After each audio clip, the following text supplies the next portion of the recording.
Bryce Bailey, Arlington Martin High School, Arlington, Texas, defensive back. Christian Cross, Tomball Memorial High School, Houston, Texas, defensive back. Landon Jones, Midway High School, Waco, Texas, linebacker. Jalen Moss, Midway High School, Waco, Texas, defensive back. Jeff Laveren, Brick Township Memorial High School, Brick Township, New Jersey, defensive back. Kobe Roach, Salem Springs High School, Salem Springs, Arkansas, linebacker. Derek Shelby, Sanger High School, Sanger, Texas, defensive line. Jordan Coleman, Tyler Street Christian Academy, Red Oak, Texas, defensive line. Keandre Belcher, Katy High School, Katy, Texas, defensive line.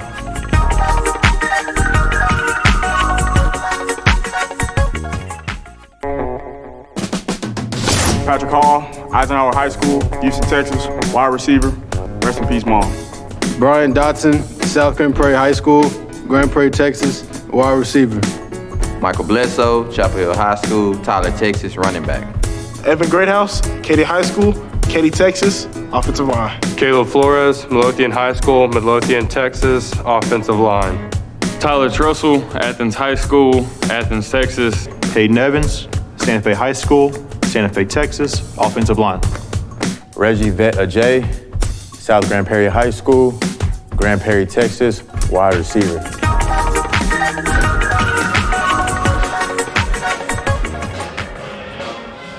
Hello and welcome to the SAGU Sports Network from Lumpkin Stadium here in Waxahachie, Texas. I'm Adam Ferguson, joined by my broadcast partner for the evening, Matt Williams. Matt, how are we doing tonight? Hey, we're doing very good. Anytime we get to talk some college football, it's always a good evening.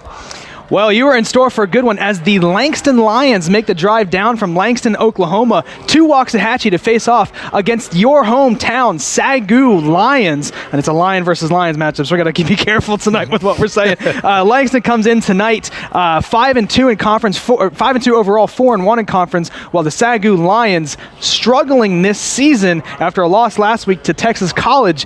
They are 0-7 overall, which means they are 0-5 in conference. So it's going to be an interesting game to watch, to say the least, tonight. Yep. We're going to go live to our field reporter, Riker Russell, who's going to tell us what it feels like down on that field. Riker, down to you. Thanks, Adam. I'm on Lions territory, and I can feel that the Lions are hungry this evening. It's been a tough season for SAGU, but I've talked to the guys, and they said no matter what, they are going to come out and play their very hardest. Right now, the sun is out, and the humidity is high at 45%. It is 58 degrees and going to drop to the 40s by 9 p.m. Needless to say, though, it is a great day for football. Back to you, Adam.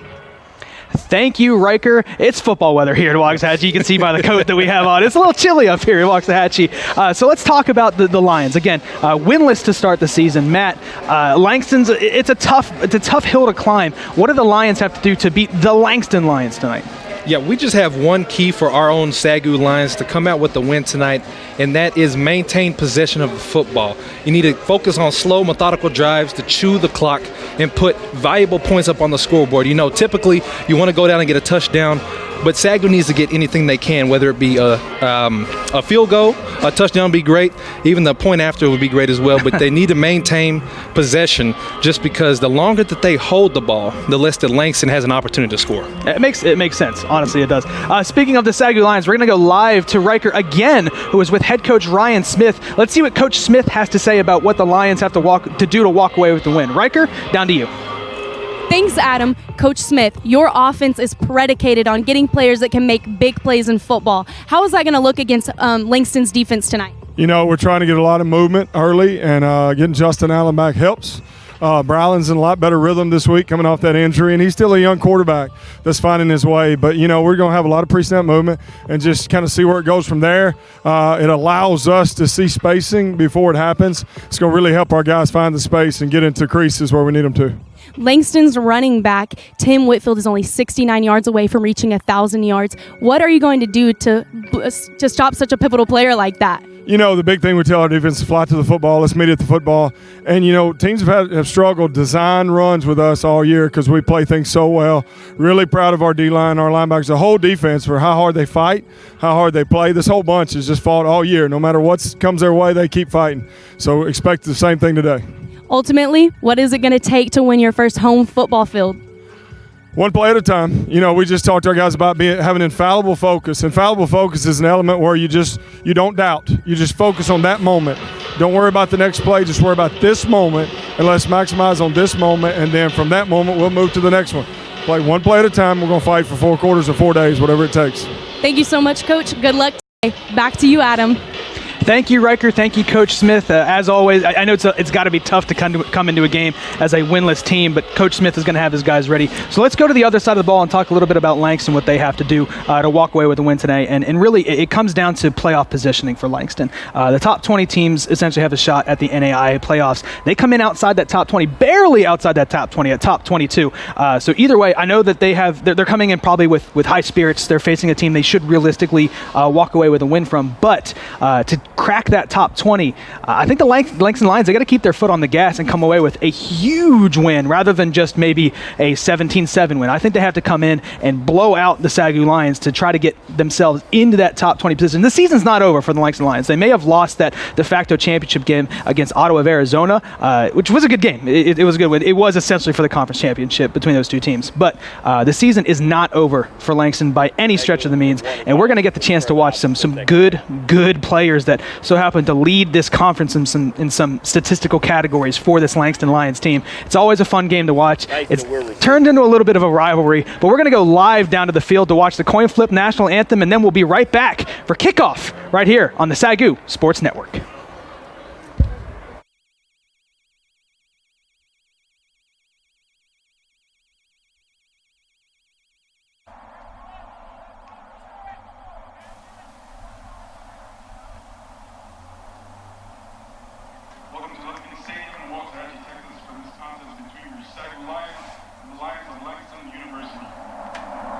At this time, we would ask everyone to stand and remove your hat as we honor God with prayer.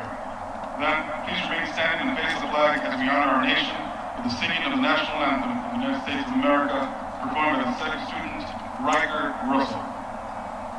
Father God, we thank you for the opportunity to be here tonight. We pray for safety, and we pray that you keep every athlete in the field safe and free of injuries. That everything we do would be for your glory and your honor. In Jesus' name we pray. Amen.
And there we have it. We are ready for kickoff here. How about that nice little surprise? Riker, our own sideline reporter with the national anthem. Well done. It was beautiful.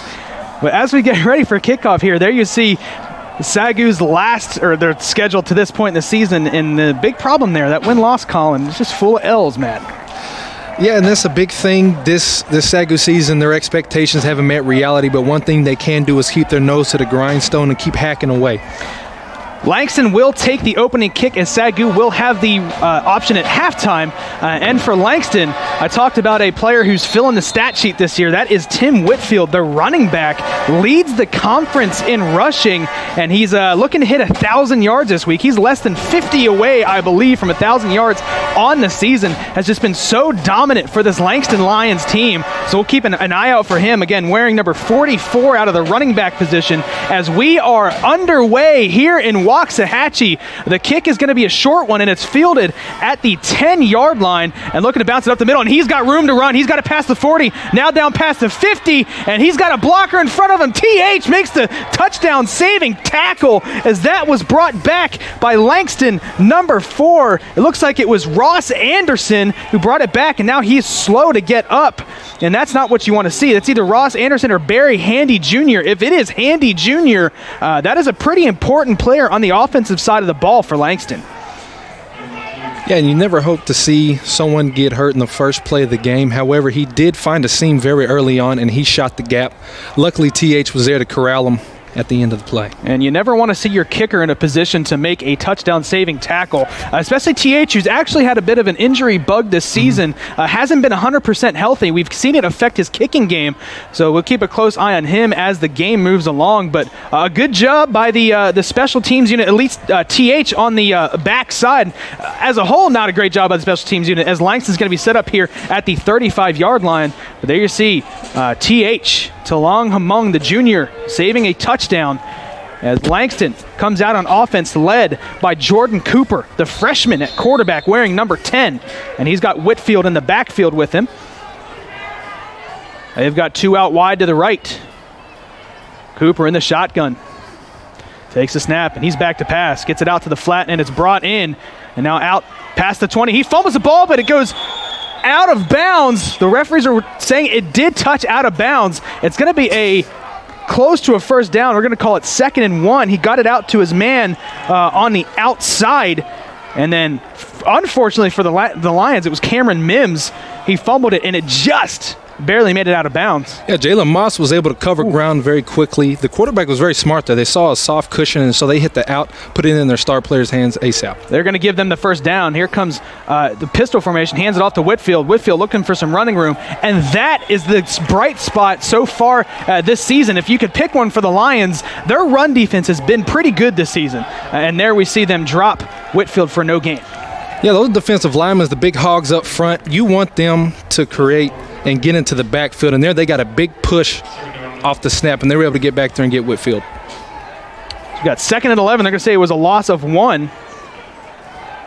Empty backfield here for Cooper. 3 out wide to his left, 2 to his right. Cooper takes a snap. He's back to pass. He's actually going to fake the run, spin out to the left. Now he's looking for anywhere to go. Jordan Coleman misses a tackle, and the Lions can't bring him down, and they finally do for a big loss down back past the 35.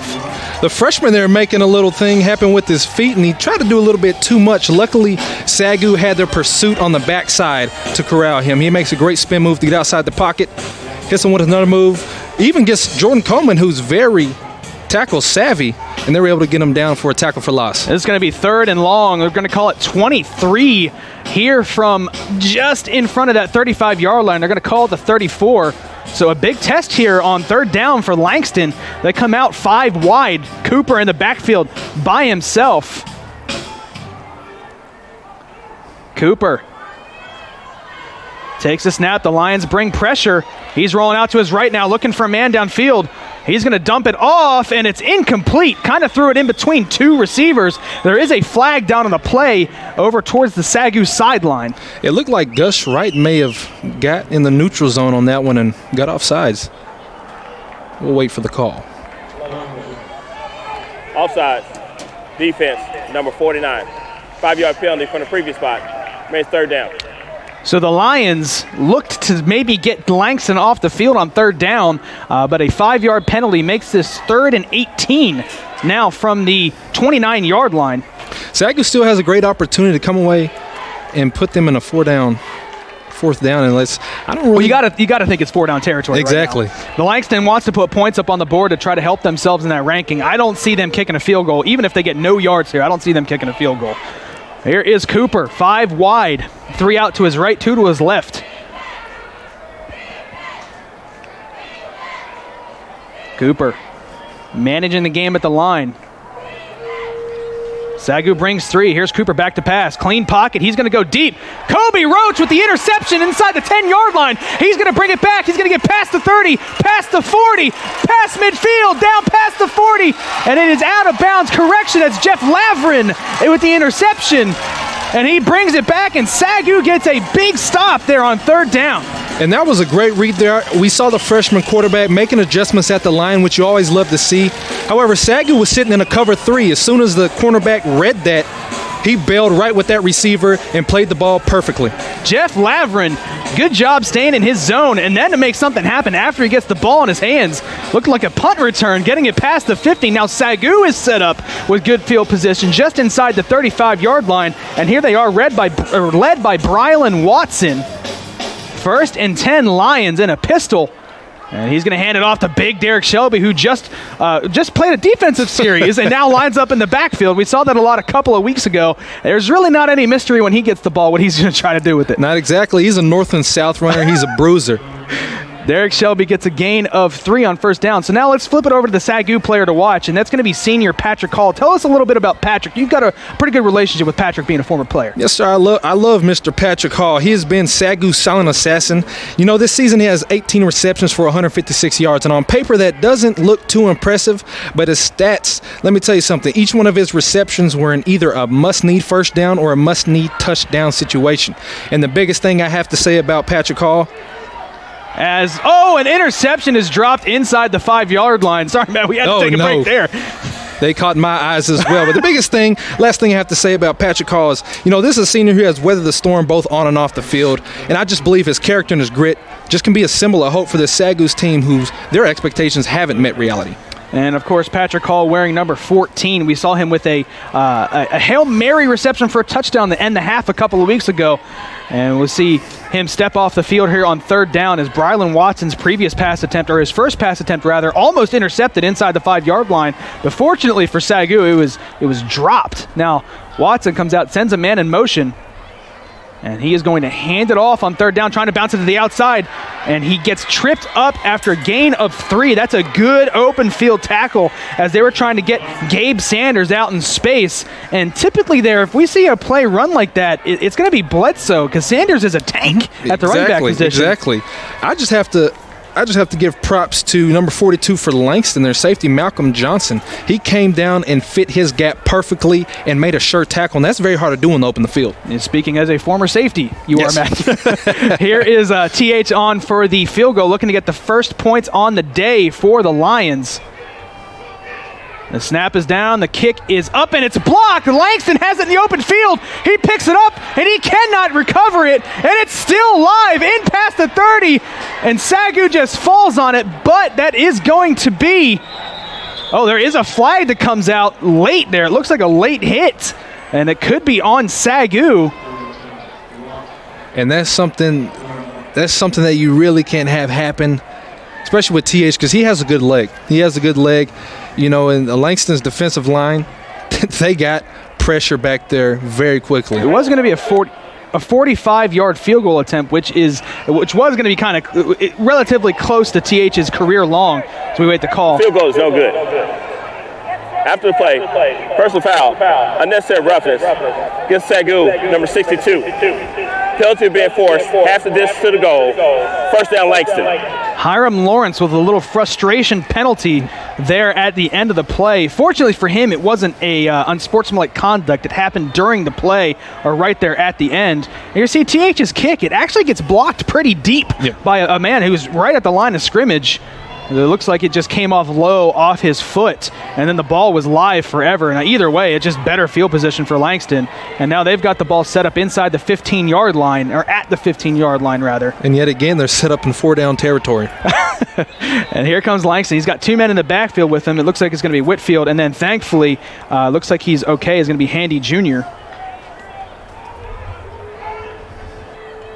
Cooper takes the snap. He's going to hand it off to Whitfield. Whitfield looking for some room, but that SAGU run defense still very good. Drake Rodriguez cleaning up after Jordan Coleman made the initial contact for a loss of, we're going to call it a loss of 3. SAGU's defensive line, the backside, because they ran it to the weak side there, Their backside defensive linemen do a great job of scraping across the line of scrimmage and not initially taking a bad angle. That's very disciplined play by the defensive line. 2nd and 13. Cooper with Whitfield in the backfield with him. One tight end set, sends a man in motion. He's going to fake the handoff, hand it off to Whitfield. Whitfield up the middle. He gets met, and then he drags a couple of defenders with him. He's going to get about 5 and get some of that yardage back that was lost on first down. Makes it 3rd and 8. One stat that I'm curious that it probably became prominent here within the past 3 to 5 years is yard after contact for a lot of running backs, because he got touched as soon as he got to the line of scrimmage. However, he was able to muscle his way for a couple yards. He comes in at 5'11", 220. So he is himself a refrigerator attacking the backfield. So here comes Jordan Cooper, 5 wide again. They like this formation. If they can get him time, he's dangerous in the pocket. He's back to pass. SAGU brings 4 off the back foot across the middle, and it's caught for a touchdown. First points on the board for Langston, as he found his man across the middle in front of the safeties. Cameron Mims, who we saw earlier, fumbled the ball that went out of bounds. Either way, a good pass off that back foot, just gets it in there. Yeah, that was a laser by a freshman quarterback, and like you just said, right before the snap, you give him seconds to read the defense and go through his progressions. He's going to make a pretty accurate pass, and there he did. And here comes Langston on for the extra point.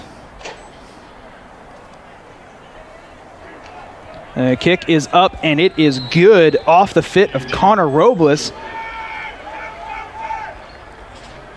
And Langston now up 7-0. Here with 10 minutes left in the first quarter, SAGU looked to be threatening after that interception. There we see a Sooner Athletic Conference score update. Wayland Baptist with the win over Oklahoma Panhandle State. Again, in that Sooner Athletic Conference. At Langston and SAGU both playing, and then Arizona Christian in a shootout over Texas Wesleyan, 45-32. That looked like it was a fun game to watch. I love seeing those offensive performances. You probably hate it as a former defensive player, but I'm a fan of 45-32. I take pride in a low-scoring game. That was Jordan Cooper's 3rd passing touchdown of the season. They've done a little bit of quarterback by committee, as SAGU has, yes, and has not been very relevant in the passing game, has Langston, but there, a good strike on 3rd down for the first score of the game. And again, Jordan Cooper, the freshman, looking like he's going to have a pretty decent career at Langston. He looks pretty good in that pocket. Doesn't look like a freshman. Composed and ran that offense, as the kick is fielded at the 5-yard line by Jalen Moss. Now he gets past the 20 and brought down just before that 25-yard line. So Langston, the kicking unit, does a good job, and Jalen Moss, that is not a good sign. He is down on the ground clutching that knee, and that is not what you want to see. One of the premier defenders for SAGU, and he is not getting up. Yeah, that's the starting safety. And I believe it may have been with how he got hit. He maybe have hyperextended his knee gap. It looks like he hyperextended his knee just a little bit there. And you see him immediately grab that left knee, and he still is down. So we'll see what it looks like if he can get up and walk off on his own power. But regardless, SAGU will have the ball at the 24-yard line after the good coverage job by Langston's kicking unit. Dropped that ball inside the 10-yard line, and Moss kind of had to fumble around with it. There you see another Sooner Athletic Conference score update. Texas College, the Steers, tied with Bethel, 7-7.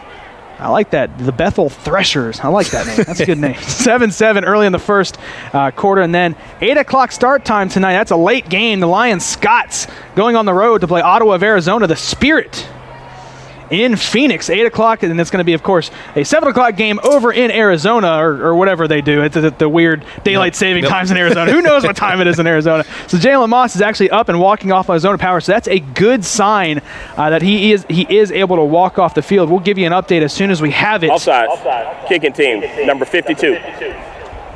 5 yards, re-kick. Maybe that's why the kick coverage was so good. I didn't even see the flag come out, but an offsides on the kickoff, not something you see a whole lot. So they're going to have to re-kick here.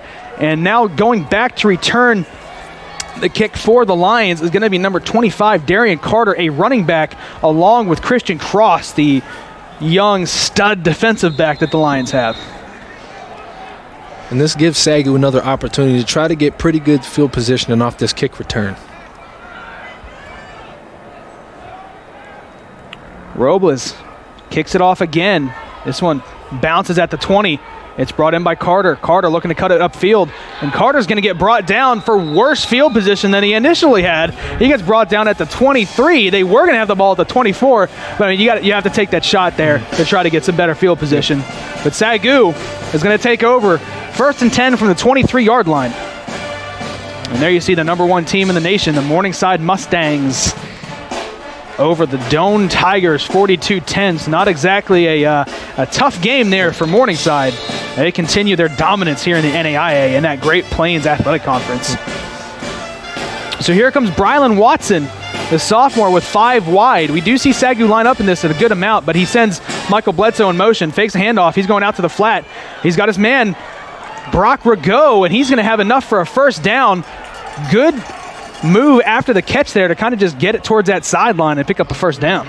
They know Langston's defense is going to be overtly aggressive, and I like the little misdirection that Smith implemented there with the fake handoff to Bledsoe, as you'll see here, and then immediate strike out to the flat for Rago. And here come the Lions. They run no huddle. They are 5 wide again with a stack at the bottom of your screen. Sends Justin Allen in motion, who is back from injury. Watson steps up in the pocket. He's going to take off and run, and he lost his footing. That's going to be a gain of 2. It looked like he had a little bit of room to run, and he tried to break a move off there, but just kind of lost his footing. And that's one thing you always have to be aware with Brylan. I know this guy personally, and he is very athletic, and I know he was chomping at the bit to be able to get in open space because he used to run track at Abilene Christian University. And so if he can get in open space, he's off to the races. And here you see SAGU come out 3 wide with an H-back in front of him. Justin Allen comes out in the pistol formation, sends Hall in motion, takes a handoff, makes a man miss. Here is Watson. He flicks it out, and Patrick Hall almost brings it in with one hand. The contact was there after the catch, and if he doesn't take that hit, that's a catch, and that's a beautiful catch. That's a beautiful catch, and I'm not trying to fanboy too much on this offense right now, but I'm really enjoying the misdirections and the play action. You see there, he was overly aggressive, and Brylan there is just playing basketball on grass. He was waiting to see what the defender, if he's going to drop back in coverage or if he's going to come up. Patrick Hall almost hauls it in. And this is an offense we haven't seen yet for the Lions this season. And when you're 0-7, why not come out and throw kind of this together against Langston? He's going to hand it off. Up the middle is Michael Bledsoe. Bledsoe on 3rd down is going to get enough for the first. And SAGU moves the chains for the 2nd time this drive. And I like that call on 3rd down. You think they're going to come out and pass. Run it right up the middle.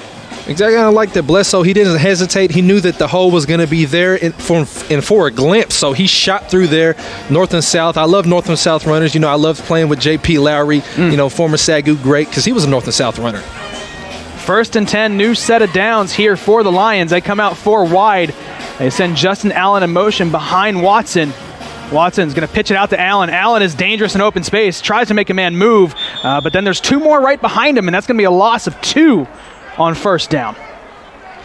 Right there, the Langston defensive end sniffed that out, and then these DBs for Langston have very good play recognition skills. As soon as they see his run, they're flying up and they're filling their gaps. SAGU comes out 2nd and 12, down 7-0. Just under 8 minutes left in the first quarter. 3 out wide to the left of Watson. Sends Patrick Hall in motion. Now it's 4 wide. He's going to dump it out in the backfield for Bledsoe, and he cannot bring it in. It was just a little bit in front of him, and he had some room to run there in the flats. He did. You know, that wasn't a perfect pass. However, it hit his hands, and I believe he should have caught that. And he did. He had one defender about 6 to 7 yards off, and that gives him an opportunity to be out in space and, maybe have a little wiggle to him. We saw that a couple of weeks ago in their last home game, that they were really kind of struggling catching the ball out of the backfield, were Sanders and Bledsoe, and it looks like that's still kind of plaguing them a little bit. 3rd and 13 now for the Lions. Watson, he's back to pass. He's got a clean pocket. He's going to go deep down the sideline looking for Rago, and it's broken up. Good play there on 3rd down by the defensive back, Devin Duraceau. I really believe if that would have been a back shoulder pass, that would have been very catchable. You see here, the DB is playing great. He's playing man. He's right in his hip pocket. He's not face guarding. He's playing the man, And I believe if it was a back shoulder pass, it would have been very good. Seth Green on the punt for the Lions as they get a couple of first downs, and then the drive peters out and they are forced to punt. Glenn Irons back to return for Langston. The punt is off, and it's a high end-over-end punt. Bounces at the 20, and it's going to take a good SAGU bounce inside the 10, and it will settle right at that 10-yard line. They're actually going to say that it's going to be at the 15. It was touched by a SAGU punt coverage, or punt defender rather, and it's going to be down at the 16. So a little bit better field position for Langston. That's kind of a tough break for SAGU as it bounces off a Lion or a SAGU player. I have to be careful with these Lions versus Lions references. And defensively, if SAGU can come out and get a takeaway right here in the red zone, in their own territory, I think that'd be very advantageous to try to get a score on the board early. Cooper with Whitfield in the backfield. He comes out with 3 out wide to his right and 1 to his left. 1st and 10 at the 16. Sends a man in motion. He's going to hand it off, looking to get it around the outside. Here's a flag. SAGU brings him down for a gain of 1. Another good job by the Lions defense to sniff out the run play as we await the call on the field. Offside. Defense. 5-yard penalty from the previous spot. Makes first down. So offsides against SAGU is going to give Langston a free 5 yards. And it was a great job by Gus Wright keeping outside containment and forcing it right back inside, giving both the defensive line and then middle linebacker Landon Jones time to get across the field. But that flag really shot them in the foot. I think they got Noah Gibson, the freshman, on offsides there on the far end of that defensive line, number 55. So 1st and 5 now for Langston as they send everybody in motion.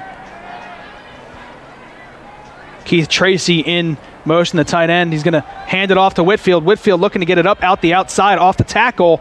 He's going to be brought down for a short gain. And it looks like it's going to be 2nd and I'm going to call it 2nd and maybe a long 3 after a gain of 2.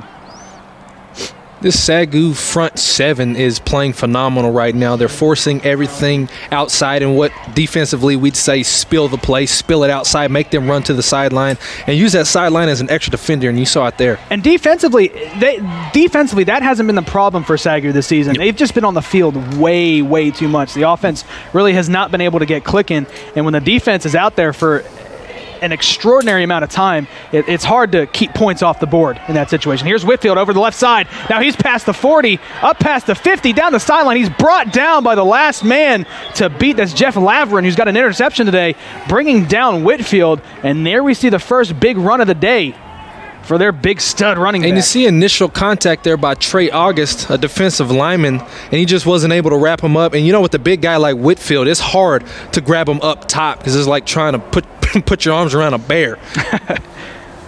Whitfield came into today with needing 69 yards rather for 1,000 for the season. That's going to take a big chunk out of it on that carry.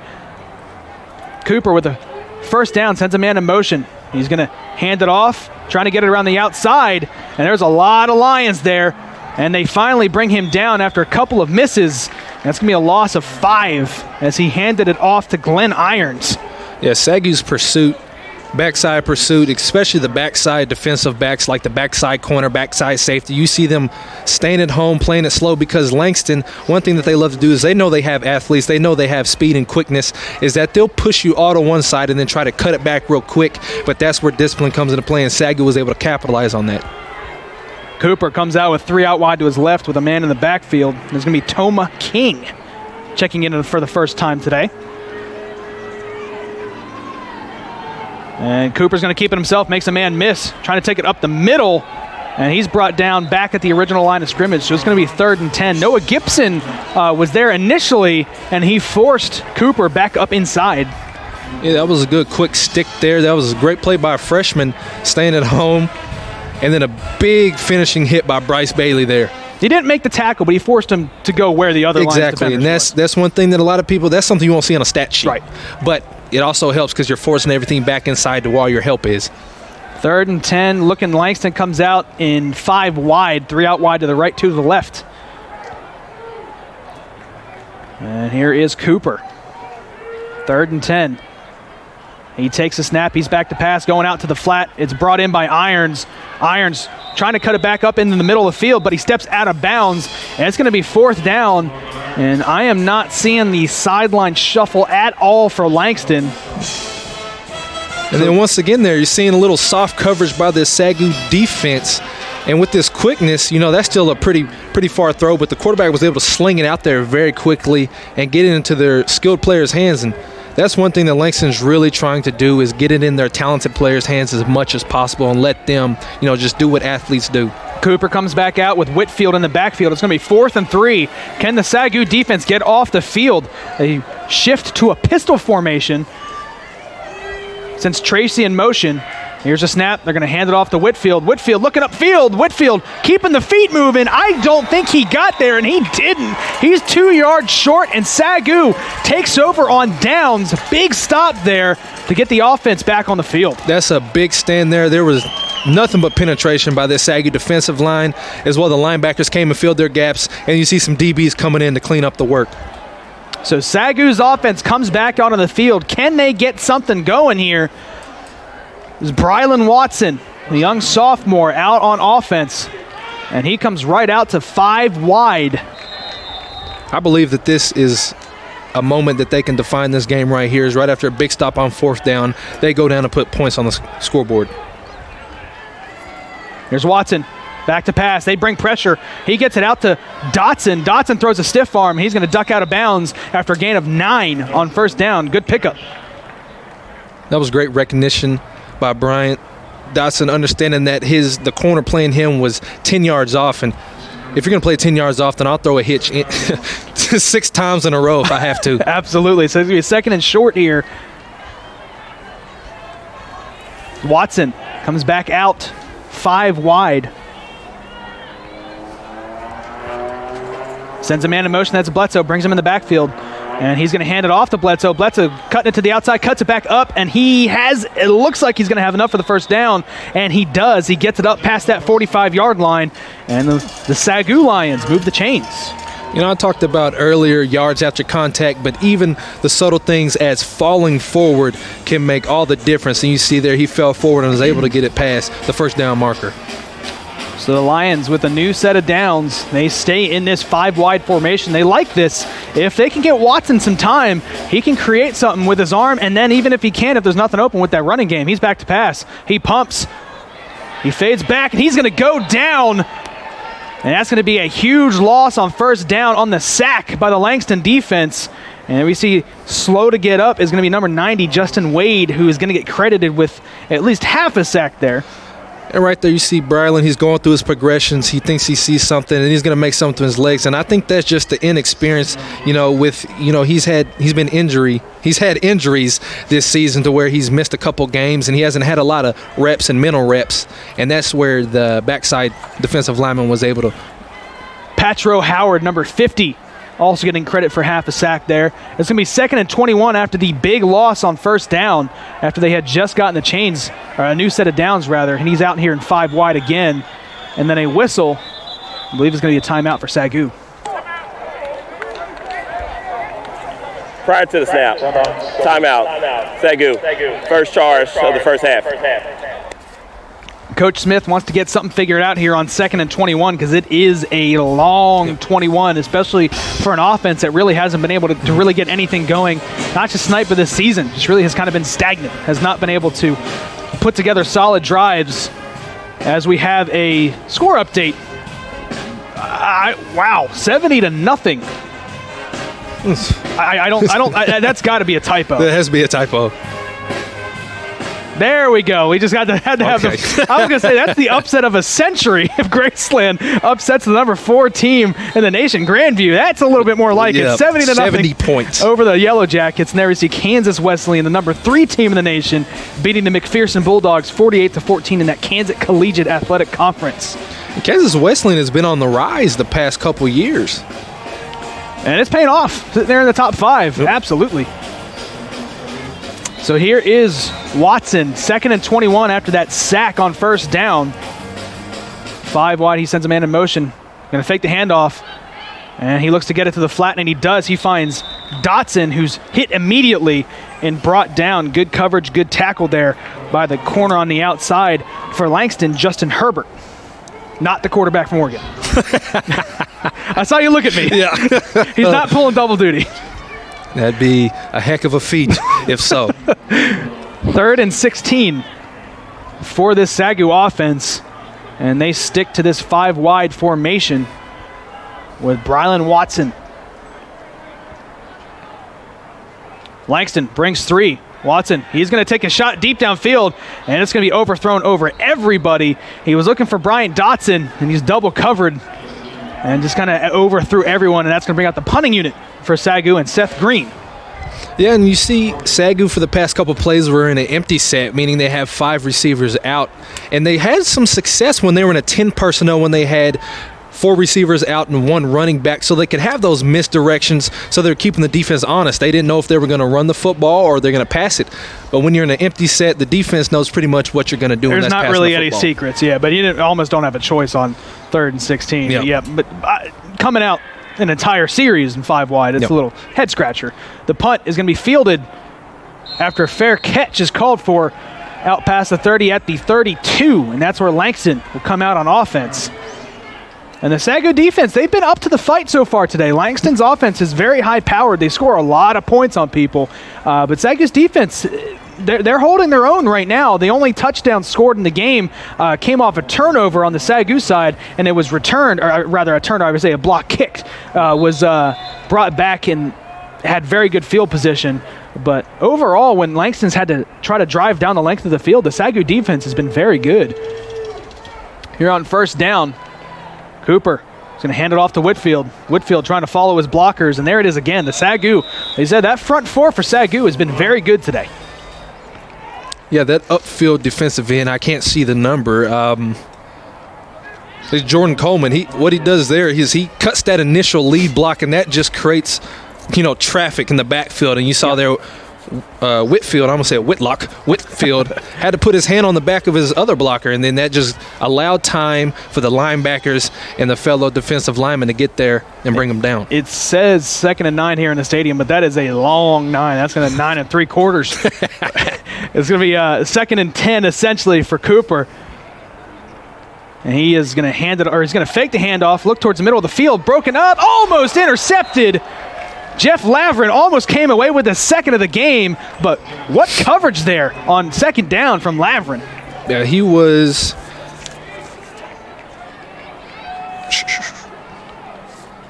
That time looking for number 17, Trayvon Billington. Yeah, Billington ran a slant route, and that's something that, that's a high percentage route against a man coverage.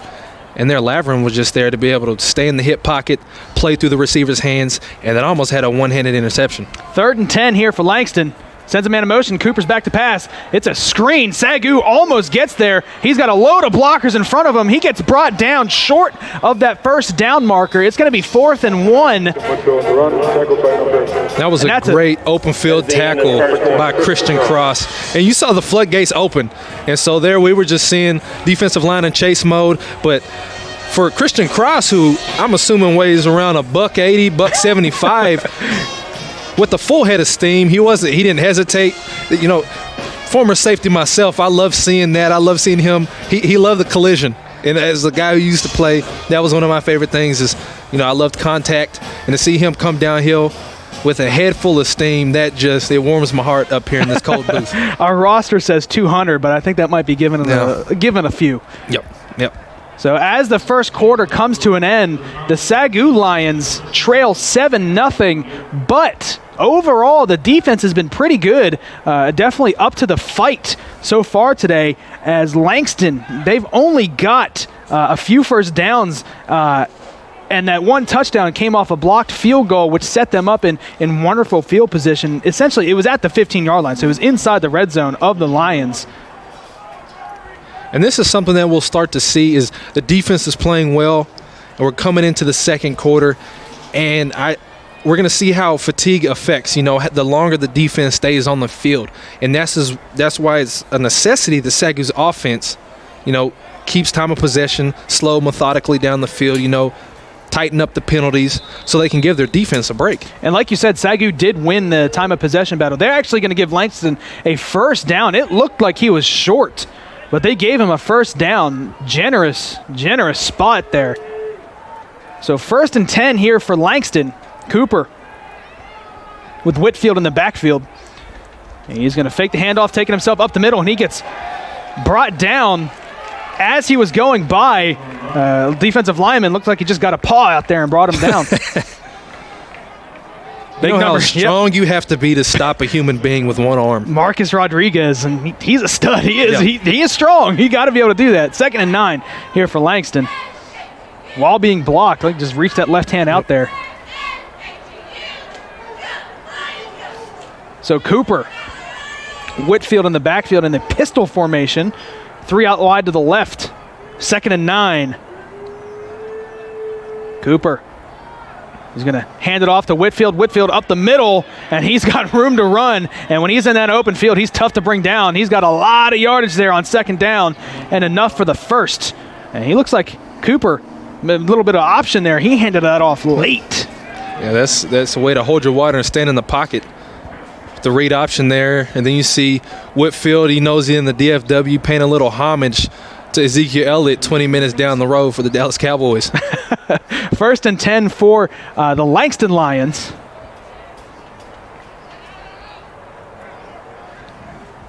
Two men in the backfield. He sends them in motion. Tracy, the tight end, goes in motion.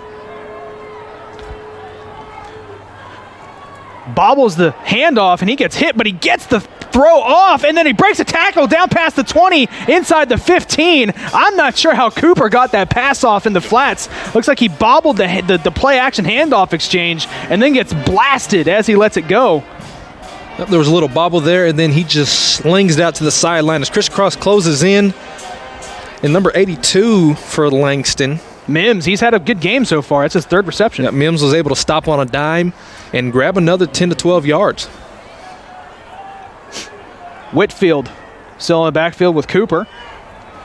Just needs 9 yards to break that 1,000-yard mark for the season. Does Tim Whitfield. 1st and 10 from the 11. Langston can still get a first down. Cooper's going to keep it himself. Spins out to the right. What a move. Cuts it back up and gets brought down after a gain of, we're going to call it a gain of 2. That was a great move. That was a move you'd see on a video game there. And you're seeing this inverted veer by Langston. And this is a freshman quarterback making plays with his feet as well as having great reads. 2nd and 8 from the 9-yard line. Langston set up pretty nicely here as they can still get a first down here inside the 10-yard line. 3 out wide to the left of Cooper. Whitfield to his left in the backfield.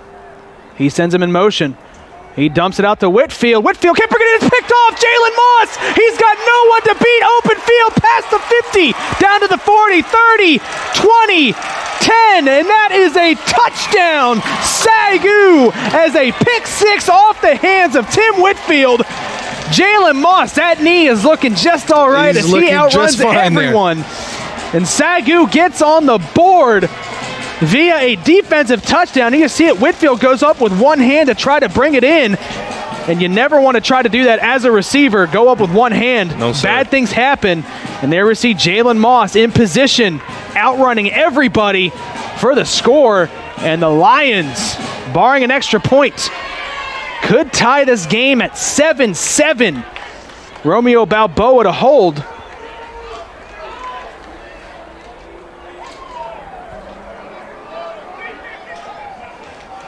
The snap is good, the hold is down, and the kick is up, and it is good. And we are knotted up at 7 apiece here with 12:07 left to go in the half. SAGU, lightning in a bottle on defense. I said they've been up to the fight, and there we see that Lions defense. They are scrappy. And let's hope that this was the spark that this SAGU offense needed. Now it's back 0-0. Northwestern, the Red Raiders, defeating Briar Cliff, the Chargers, 38-7 in that Great Plains Athletic Conference. A lot of good teams cut them out of that Great Plains Conference. There you see Cumberland beating Georgetown 14-7. That's the kind of score you like to see as a defensive player. That's my kind of football. in the Mid-South Conference, we have a lot of scoring updates as we got one of the later games here in the NAIA. And there we see Evangel, our sister school, SAGU's sister school that is, beating Missouri Valley 23-17 in the Heart of America Athletic Conference. As I'm sure we'll have some more scores for you later on in this game. Again, we got one of the later ones here across the nation. So a lot of people already got their feet up watching some other NCAA college football, rather, here on this Saturday night as the Lions set off to kick here. Tied 7-7. Here's TH. As he boots it, it's going to be a short kick fielded at the 15. Trying to follow his blockers, and he spins off a tackle, and now he's got it past the 30, down past the 40, brought down out of bounds. Good job to keep the feet. That was Isaiah Shaputis. That was great pursuit by the tackler. You'll see eventually Ethan Cook. But this is something here that as soon as you get your bear claws on them, you just hold on and wait for Calvary. That's something that SAGU has had problems with. I wouldn't even say problems. They don't struggle too much with that, but you see it at least once or twice a game, and that comes down to discipline. So the second return for Langston is another good one. They had one to start the game, and now they've got good field position here inside or just past the 40-yard line. We'll call it the 42. Here's Cooper, 4 wide with a man in the backfield. And he's going to fake the handoff, get it out, and it's brought in, but then tackled. And there we see SAGU trying to sell out for another interception. Christian Cross. The pass was completed. And that's a great read. To Barry Handy Jr. Cross. Yeah, he stepped up, made the tackle. Glad he made enough contact to put him down on a knee. Cooper's lucky that ball wasn't a little bit slower, or Christian Cross could be looking for another pick six for this Lions defense. 3 out wide to the right of Cooper. He's got King in the backfield. He's going to hand it off to King. King up the middle, brought down quickly. The Lions rushing defense pretty good. Still, so far, as we approach 11 minutes to play in this first half, they've been up to the task. And you see Trey August is getting double teamed, and that frees up the true freshman, number 55 for SAGU. Noah Gibson. Noah Gibson, and he's kind of coming of age in this game today. He's having a good game so far. Setting that edge, keeping contained. 5 wide here for Langston, 3rd and 8. And the Lions the SAGU Lions, that is, look to potentially get 2 stops here. We haven't seen the punting unit even step on the field for Langston. High snap, he brings it in, and that's a busted play. He's trying to make everyone miss, and he does not get around the edge. What a tackle there in the open field by Gus Wright. That was almost dangerous if he could have escaped that tackle. Right there, he was a linebacker, and with that tackle, he was playing safety. Good tackle, and for the first time tonight, we are going to see the punting unit step onto the field for Langston. Their punter is Connor Robles. Or rather, stepping back to punt right now for Langston is number 26, Devin Duraso. An interesting punting formation here. It looks like they've got 4 out wide to the left. Got to keep an eye out for the fake. And the lefty does boot it. Pretty good punt, too. He booms it down at the 10, like and it bounces corner. out of bounds. Wow, what a punt.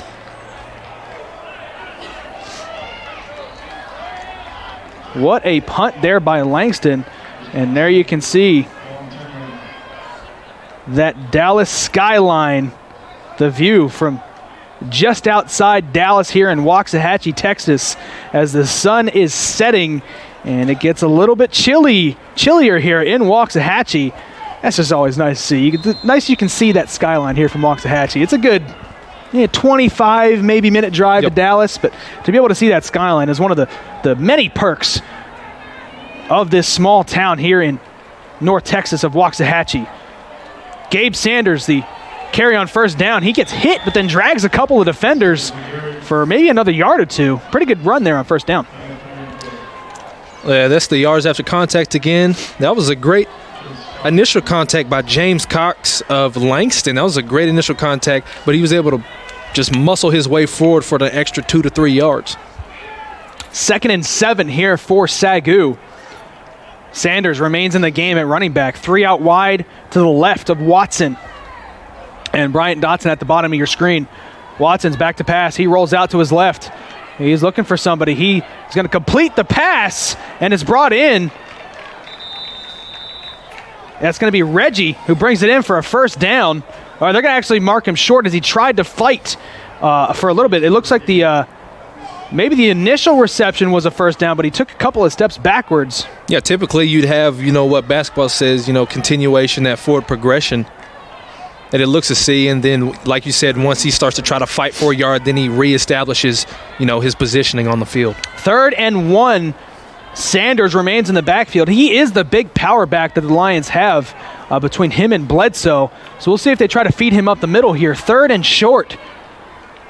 Watson looking for a slant and is incomplete, thrown behind Reggie, and he cannot complete the pass. And another Lion is down, clutching his knee, and that is not great. Seems to be Justin Allen. He is coming off an injury. That's not what you want to see. He's already got that left knee pretty taped up and braced up pretty tight with a high sock and everything. So it looks like he may have re-aggravated that left knee. We saw him go down with a couple of weeks ago. And SAGU will be forced to punt here on 4th down. So 3 and out go the Lions. And that's something that you hate to see for a senior who has been a backbone of this SAGU team and offense. And, he's somebody with grit. He doesn't complain. Honestly, if you asked him to play defense, he'd play both offense and defense and wouldn't complain once about it. We've seen him play quarterback. We've seen him play running back. We've seen him play receiver. He's returned kicks. He's really Mr. Do-It-All for this Lions team. Seth Green's punt is a high one, and it's going to be fielded at the 50 after a fair catch by Glenn Irons. And that's where Langston will take over. They'll call it the 49-yard line of the SAGU Lions. As we see another score update, St. Xavier over St. Ambrosi, 38-17 in the Mid-States Midwest League. And then Benedictine, they're always good too, over Mid-American Nazarene, 50-14 in that Heart of America Athletic Conference, where we see our sister school Evangel play in that same conference. Tim Whitfield in the backfield for Langston. He needs 9 yards to eclipse 1,000 for the season. We'll see if he can get that this drive. Pretty good milestone to hit as a running back at any level. You want to see that 1,000-yard mark. Cooper, 4 wide, takes a snap. He's going to hand it off to Whitfield. Whitfield gets 1. And he's going to keep the pile moving, but the whistle comes in after a 1-yard gain by Whitfield. Maybe a little early of a whistle there, as he wasn't quite down yet. It was a pile, but he kept his feet and kept moving. That's that was a quick great whistle. fill by Landon Jones there, stalemating them there. 2nd and 9 here for Langston. 7-all here in Waxahachie between the Langston Lions and the SAGU Lions. Very competitive game here. Again, SAGU coming into today winless, and Langston fighting for a playoff berth. Whitfield cuts it upfield, and then he gets brought down quickly after no gain. This Lions rushing defense has been phenomenal so far in this first half. There's been a couple of runs by Whitfield that have gone for 33 and then maybe 25 earlier, but overall, he's not really been able to find much rushing room. Yeah, Marcus Rodriguez again. He's a senior. He's just a force up front. He's a freak of nature. 3rd and 9 here at midfield. Call it the 48-yard line.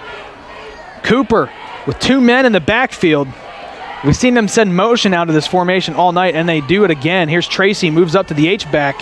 Whitfield to the left. He sends Tracy in motion. Cooper fakes the handoff. He's rolling out to his left now, dumping it off, and incomplete on 3rd down. And he had some pressure in his face that allowed him to not be able to complete that pass. You see a little Andy Reid vibes there. They have a lot of audible, and then he sits there and acts like he's going to block you for a good 2 count, and then he goes out in the flat to where the defender thought they were blocking, so they decided to rush. So we see the punting unit come onto the field again for Langston. Durisso to punt. We saw him with a good one, landed inside the 10. The lefty booms it again, looking to get it to that corner. Hits at the 22 and takes another good bounce inside that 10-yard line, stopped at the 8. So Durisso comes in and does a great job punting the ball. Something we did not expect to see a whole lot tonight was Langston punting and in back-to-back possessions.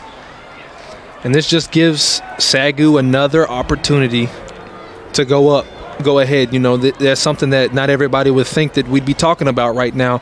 And defense have held their own. They've created turnovers. They've got a score on the board. And now offense gets to share their part. Here is Watson, 6.5 minutes left to play in the half. Watson from the 8-yard line drops the snap, and it's recovered by Langston. And that is not what you want to see if you're a SAGU fan. The miscommunication on the snap, and a flag comes in at the end of the play, and they might get Langston for some celebration. But that just takes the breath right out of you, as he cannot handle the snap, and Langston will have the ball set up inside the 5-yard line. And we'll see what the penalty is.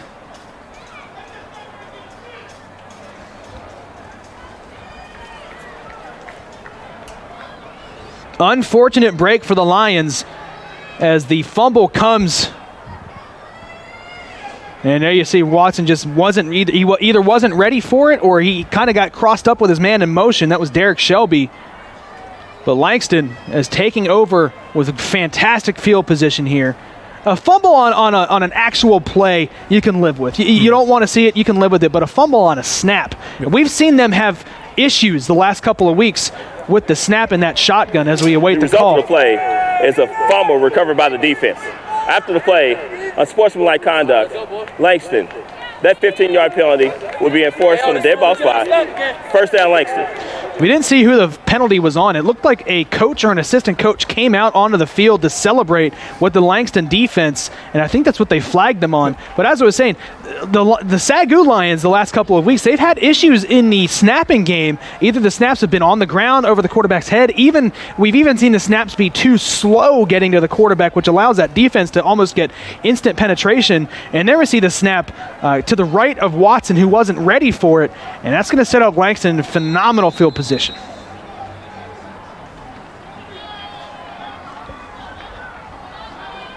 We'll see if the SAGU defense is up to the test again.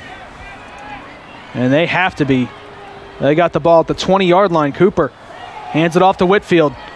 Whitfield running through some tackles, and that's a pretty good carry on first down. He's going to get 3. Take it out to the 23-yard line. And they're really starting to get out of these off-tackle runs, and that was a great job by Kobe Roach there. That's a stat that won't go down on the stat book, but he forced it back inside and gave his linebackers a chance to come make a play on the football. 2nd and 7 here for Langston, under 6 minutes to play in the first half. Cooper. Whitfield behind him. He takes a snap. He's going to turn around and hand it off to Whitfield again. Whitfield cuts it upfield and carries some defenders with him. And he's got it just in front of that first down marker. It's going to be 3rd and maybe 2.5 yards here. And that's off tackle again, and he fits right there in that gap. And he just bulldozes his way for an extra 4 yards. That's the power of the 220-pound running back for Langston. 3rd and short here from the 12-yard line. After a SAGU fumble and turnover, Langston had the ball essentially right at that red zone mark. And here is Cooper. Takes a snap. He bobbles the snap. He's got to pick it up, and he runs forward with it. And it looks like he's going to be brought down shy of that first down. See, Langston there bobbles the snap much like the SAGU offense did, but fortunately for them, Cooper's able to pick it up quickly and actually gain some yardage on it. It's a no gain, but it could have been a loss of 3. Yeah, it looked like the quarterback just got a little ahead of himself. He was ready to hand it off before he caught the ball. Langston is 0-1, 0 for 1 on 4th downs today. SAGU's gotten a stop before. Oh, but they're going to line up for the field goal, rather. It's going to be Robles on to kick to try to go up 10-7. High snap, but it's down, and the kick is good, and Langston will go up 10-7. High snap, but a good job there of Irons to take the high snap and place it down for Robles, who gets it up, and it looked like it was kind of a lollipop kick there. It hung in the air for a lot longer than I thought it would. but Langston goes up 10-7 with 4:11 to play here in the half. We have another score update for you. Marion up 20-0 over Taylor right now in the Mid-States Football Association. So another game that is in progress. Nice night game on Saturday night. And then we see the final. Indiana Wesleyan, big win for them as they upset Siena Heights. Indiana Wesleyan, who's receiving votes, looks to jump into that top 25, and that's going to help. That's not going to hurt your case. An upset over the 14th team.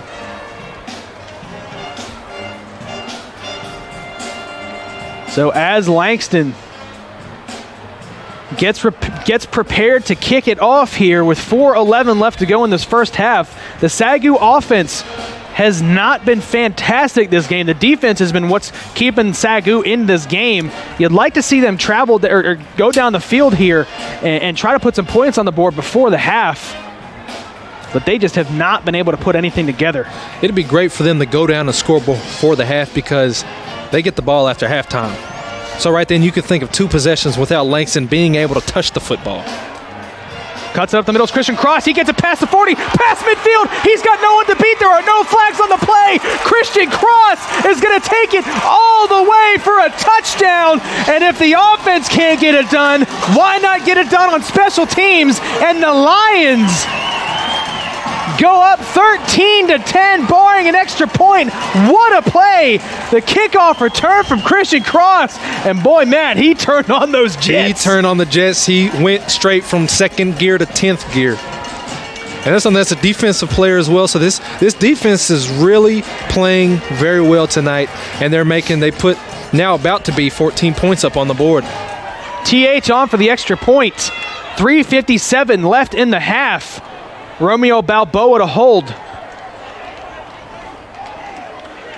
Snap is good, hold is down, and the kick is up, and it is good. SAGU will go up 14-10 here after the kickoff return for a touchdown by Christian Cross. Wow, splash plays give SAGU the lead. They've got a pick 6 from Jalen Moss, and then a kick return for a touchdown by Christian Cross. How about this, Matt? The total number of yardage for the SAGU offense, 43. They've got 2 interceptions for 146 yards and 2 kickoff returns for 99 yards. So the offense vastly outgained by the defense and special teams in terms of total yardage gained. Yep. If you want something right, do it yourself, and that's the attitude that the defense is taking on right now. And there you see a live look-in at our executive producer, John Cookman's alma mater, Southeastern University in Florida, leading Weber International 19-7 in the second quarter. They kicked off just about same time as we did. Of course, Southeastern wearing that black, the Southeastern Fire.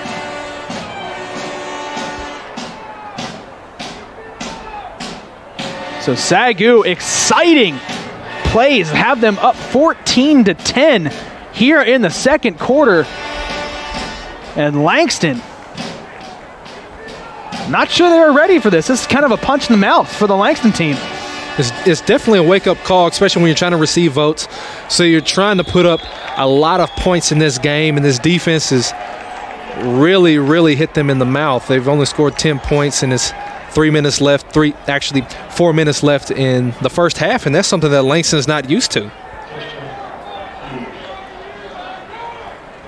On that last drive, Tim Whitfield did hit 1,000 yards. He's at 1,000 yards even on the season with his 69 yards here in the first half.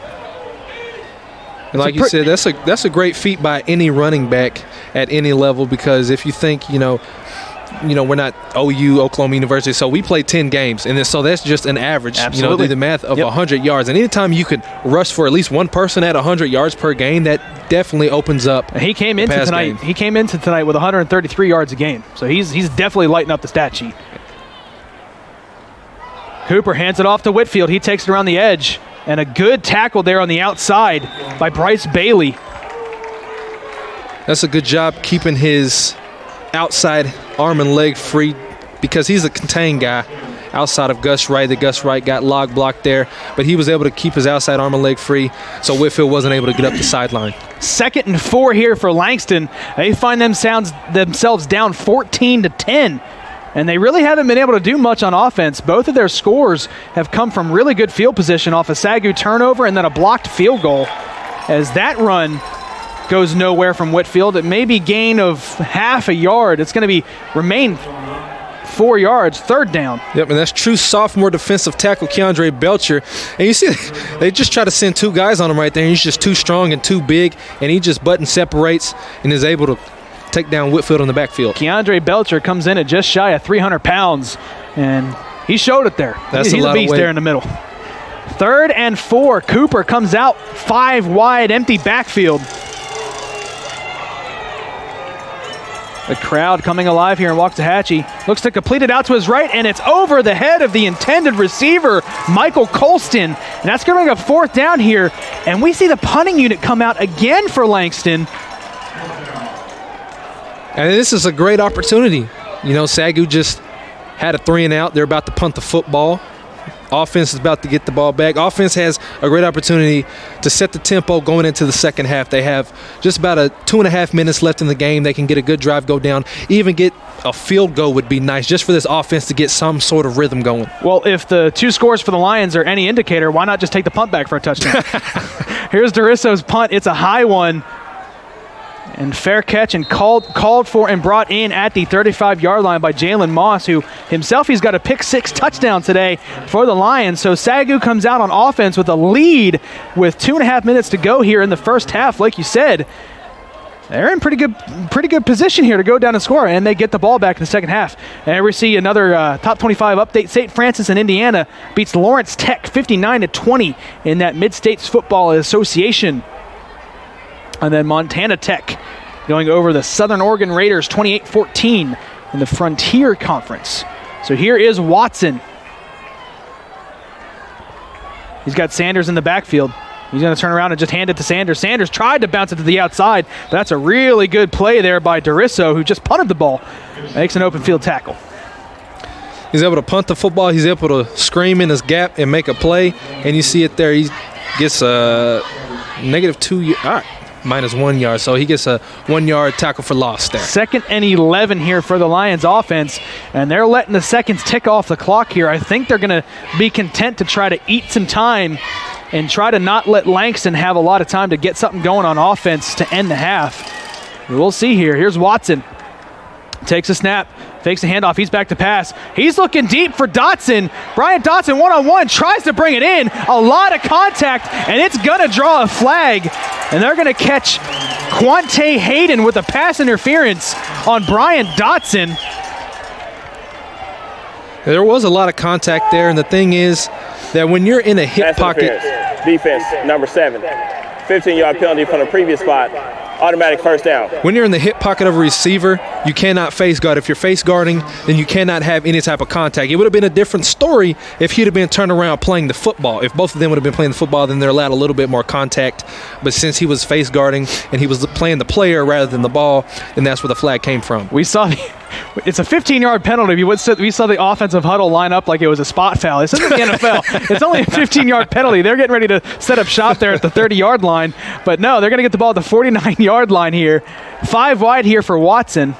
It was an automatic first down. Watson, he's fading back, and he's going to get brought down, and that's something you can't do as the Lions need to try to get the ball down the field, but he goes down after a big loss, and he is not happy with his offensive line. Yeah, and that's something that, you know, you can't just put on the offensive line. You also have to understand that there's times you just have to take it on the chin and throw it away. You just have to take what you can get, not try to do too much to where you get sacked or to where you throw an interception or something of that nature. Minute 20 left to go in the first half. SAGU can realistically, if they choose to do so, can take this all the way down because Langston doesn't look like they're using their timeouts yet. And now it's depending on what happens on this play on second down. But as we approach under a minute to play here in the first half, SAGU looks like they're going to take a timeout with 1:03 left. Timeout, SAGU. Second charge of the first half.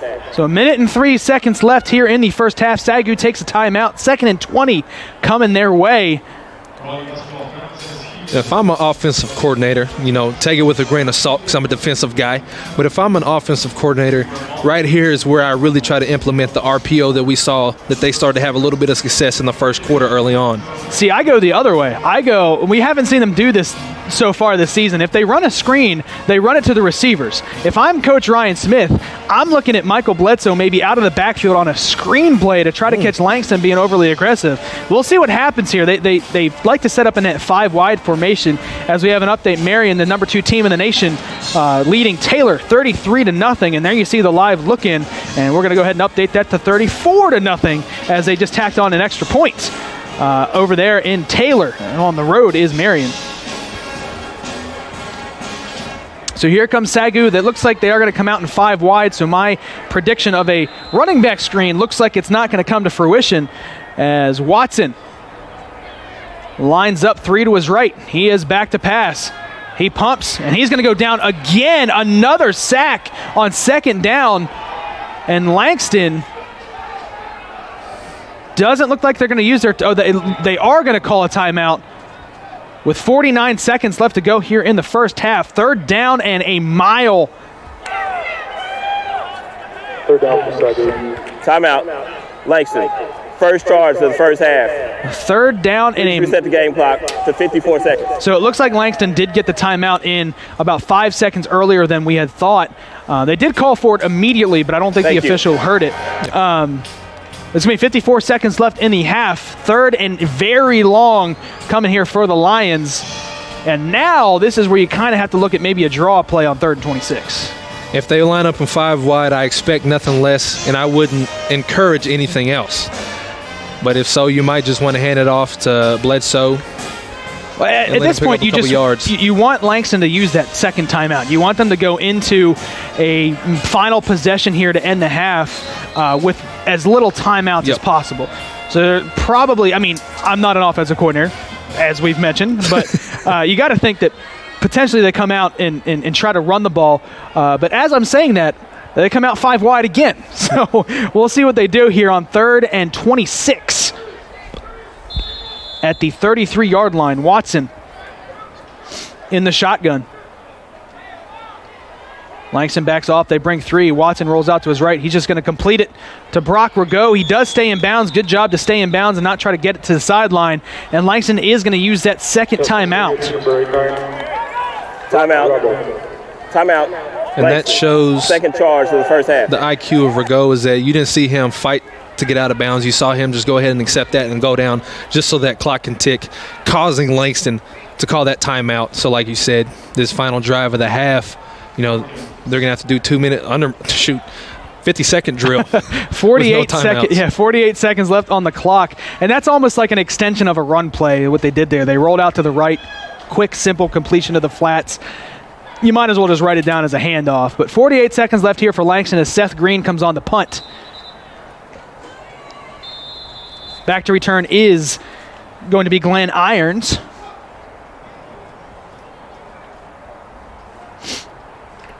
And here is Green. He drops the snap and he just falls on it. And that is another worst case scenario for this Lions team as Langston is going to set up shop here at the 30-yard line. The snap was good. It was closer to his knees.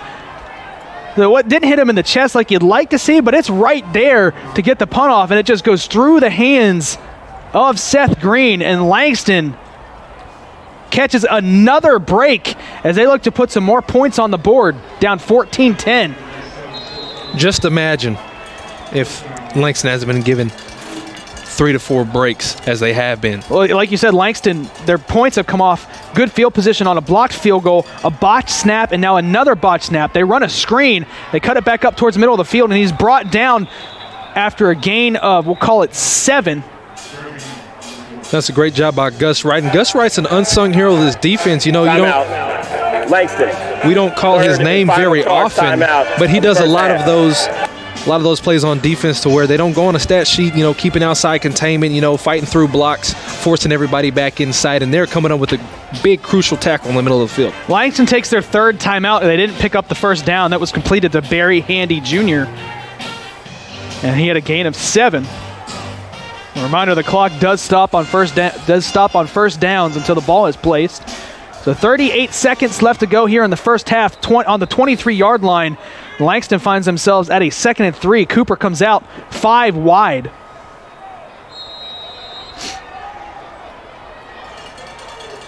Cooper in the shotgun. He takes the snap. He's back to pass. SAGU brings pressure. Almost brings him down, does Rodriguez. He completes it, and he gets out of bounds. That's going to stop the clock. A good job there by Cooper to break the tackle of Drake Rodriguez. And Drake Rodriguez, he's a true freshman, and he's been impressing me all throughout this season. He just gets a good spin move on that offensive tackle and just barely misses the play on freshman quarterback right there. That would have been a huge play for the SAGU defense. The clock would have kept going, and they would have taken them essentially almost out of field goal range. But here's Cooper on first down. 30 seconds left. He's back to pass. Looking in the flat, he's got a man, and he spins off a tackle, and he's inside the 5, brought down at the, we're going to call it the 2-yard line, and out of bounds. So the clock stops, and Langston has the ball down inside the 2 with 20 seconds left here in the half. And this is what we see, a lot of sling tackling that we've seen today. You just have to knuckle up and hold on and wait for cavalry there. And then got a stoppage here.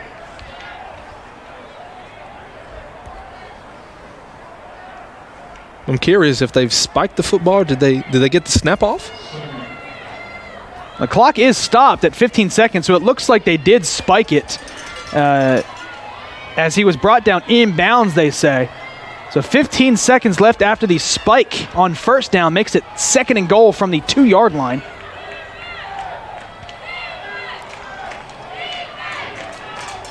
So Cooper comes out 4 wide with Whitfield in the backfield with him. And it's going to be tough to stop a 220-pound running back from 2 yards out. We'll see what they decide to do on offense. Sends a man in motion. Fakes the handoff, tries to take it up the middle. Cooper doesn't get there. There is a flag on the field. The ball comes out. We don't know who has it yet. There's a scrum for it. And it looks like Langston is going to have possession of the ball. But the ball did come out there close to the end of that play. We did see a flag come in. So we'll see what the call on the field is.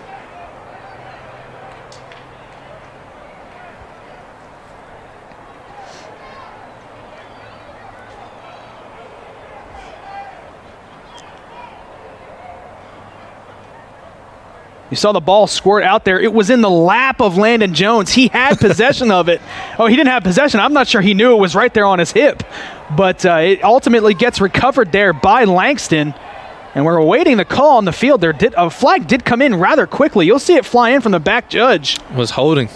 You see, they slung Trey August forward. They got inside his shoulder pads. And you see August calling for it, and it got called by that back judge.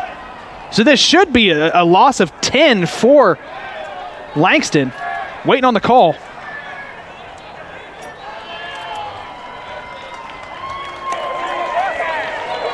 Holding. Offense, number 75. That 10-yard penalty will be enforced. Clock will start on the ready. So the clock will start here with 9 seconds left. Cooper's going to have to spike it, and he does. And it brings the clock down to 5 seconds. So 5 seconds left to go in the half. And Langston, it doesn't look like they're... And they will bring the field goal unit out. And Robles is going to come on to attempt a field goal to close the half here. It's going to be a 29-yard field goal from the left hash. The Lions trying to get the crowd into it. 5 seconds left. Robles on to kick. And SAGU jumps offside, so they're going to move the ball 5 yards more, or 5 yards closer.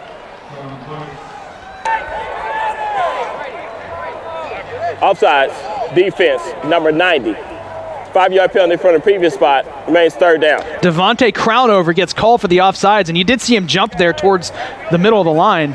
And that's why... Please reset the game clock to 5 seconds. 5 seconds on the game clock. And that's why it's imperative that on a defensive line, if you're on the line of scrimmage, trying to get a rush in, that you're watching the football rather than listening to the cadence.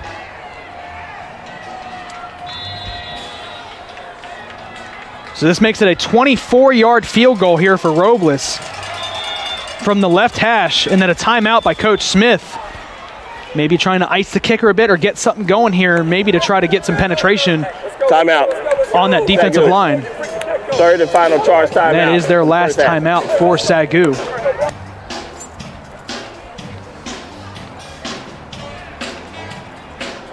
(14-10) the score here in Waxahachie.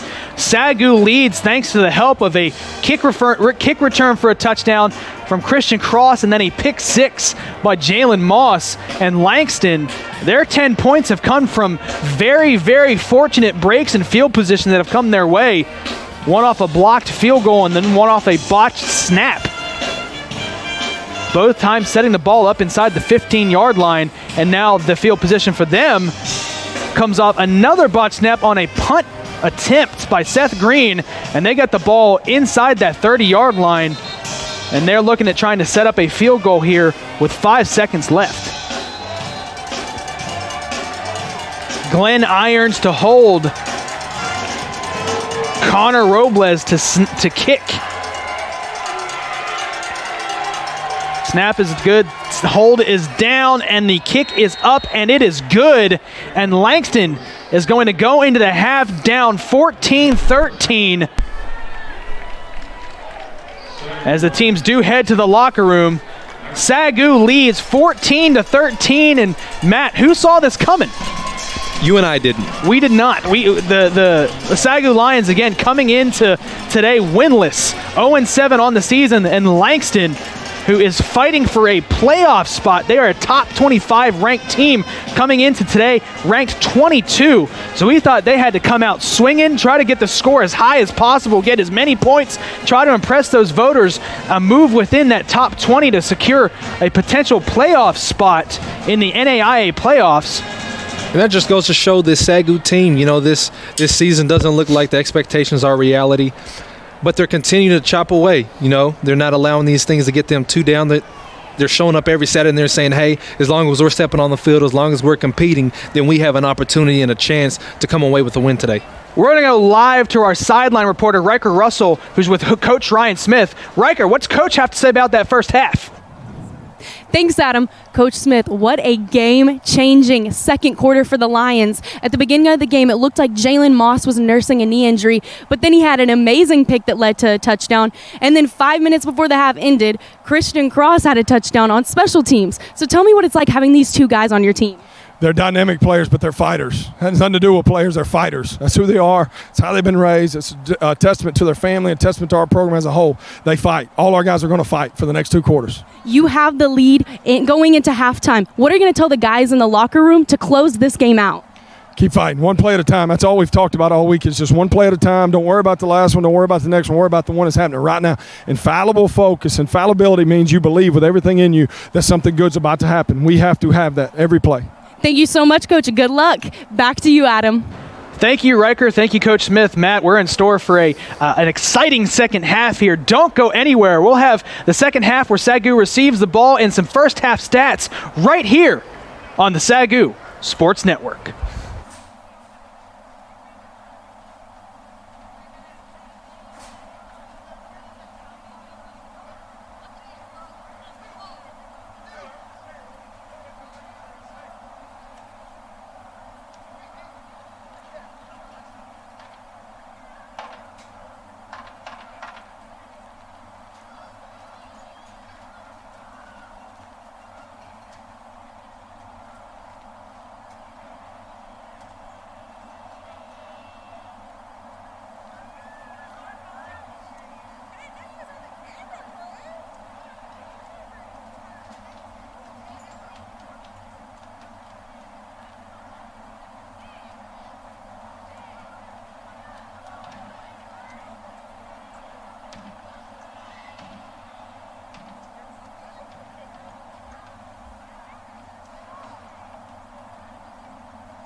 At Southwestern, we endeavor to offer more than the average college curriculum, producing men and women whose lives are pleasing to God, and that's worth everything.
This is a faith venture. We may yet face challenges, but I want you to know something. Ours is a worthy mission. It's a kingdom mission, and the Pentecostal church needs SAGU. Our Native American churches need SAGU AIC. Let's persevere to victory.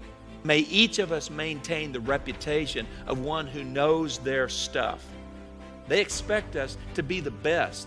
May this institution always have that reputation. This institution deserves the best for me and you, because this is God's ministry and He deserves the best. The students that God has entrusted to me and you deserve our best, because we have accepted the responsibility of mentor and discipler. Our churches and parents of students deserve our best, because they've entrusted their children to us as stewards, many at great personal financial sacrifice. If we strive for and achieve excellence, then we will be rewarded with a harvest of students in the days to come. May we never forget that any combination of the most effective leadership traits that does not include spiritual character are temporal and will provide no enduring legacy. That is the one thing that is going to distinguish us and give us the ability to make a difference in the days to come. We desperately need God's presence. They need to see us model a spirit-filled life. Oh God, give us revival, and let it begin with me. Let it begin with you. We each need to pray that prayer. May God grant us the skill to develop a visionary plan that will bear much fruit for the kingdom of God. May we never lose the capacity to envision and believe for a big dream. As population increases, God will most certainly call more men and women to take the gospel around the world. Therefore, spirit-filled Pentecostal institutions are needed now more than ever. School districts, businesses, governmental roles, and all kinds of professions need even more godly men and women to fill positions with excellence as salt and light. And there's no better place to train marketplace ministers than right here. We need to get as many kids in these doors as we possibly can. It's God's will for us to rise up in faith. May your heart for God and personal faith increase. May your influence and favor with students rise to a level you've never experienced. May your families experience health and peace, and may your needs be met. May God miraculously provide for our campus. May God grant us creativity and wisdom and discernment and understanding and favor. Together, if we will work and give God the chance, we're going to see awesome things happen on this campus. Our best days are ahead of us.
what I've learned the most from golf is to have integrity in everything you say and do.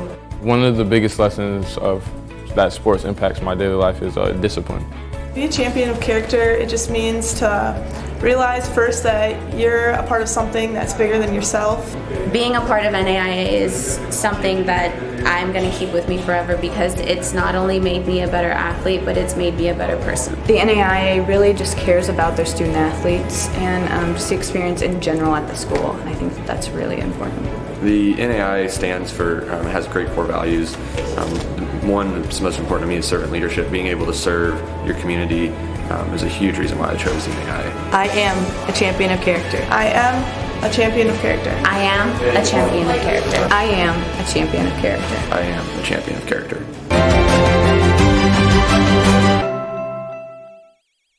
Where online makes really good sense is when you're kind of not the typical, I just graduated from high school and I want to have a college experience. I chose distance education because I was busy. I mean, I knew that our lives were kind of all over the place, everything that we were doing, and I wanted something that was flexible. My degree at SAGU allowed me to still be a mom and an educator and get my degree online.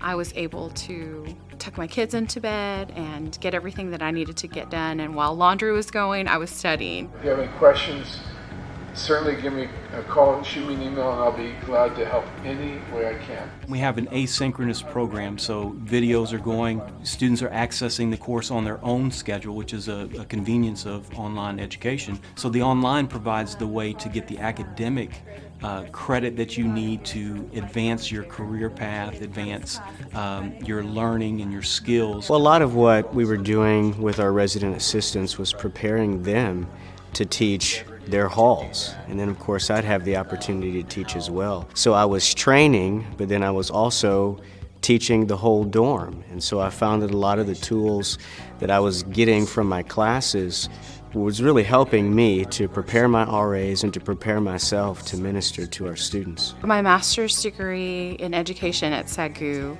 allowed me to have a bigger influence on more than just students, but also educators. With the door that this degree opened, I was able to take this position that really didn't exist before I graduated, and I was able to move into that.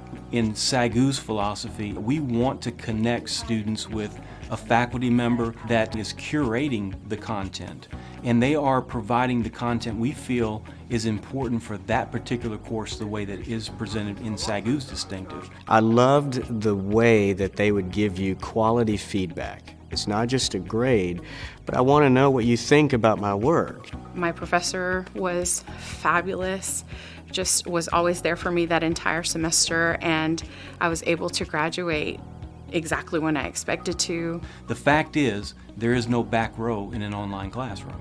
You can't get in the back of the class. You're either online and engaged or you're not doing the work. The number one thing is their passion for students. The customer service here, they're going to help you get across that finish line and do everything they can do to help you get there.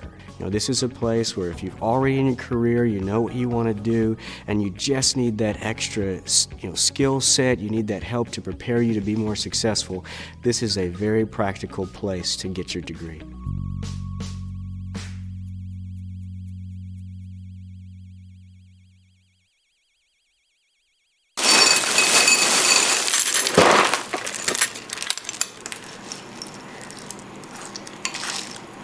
Honey, have you applied to that school yet?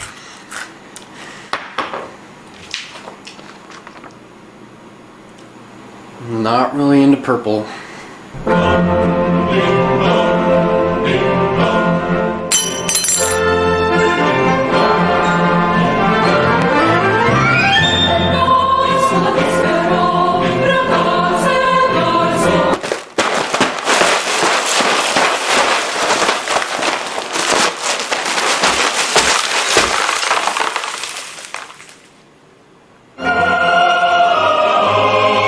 SAGU. Never say no to a lion.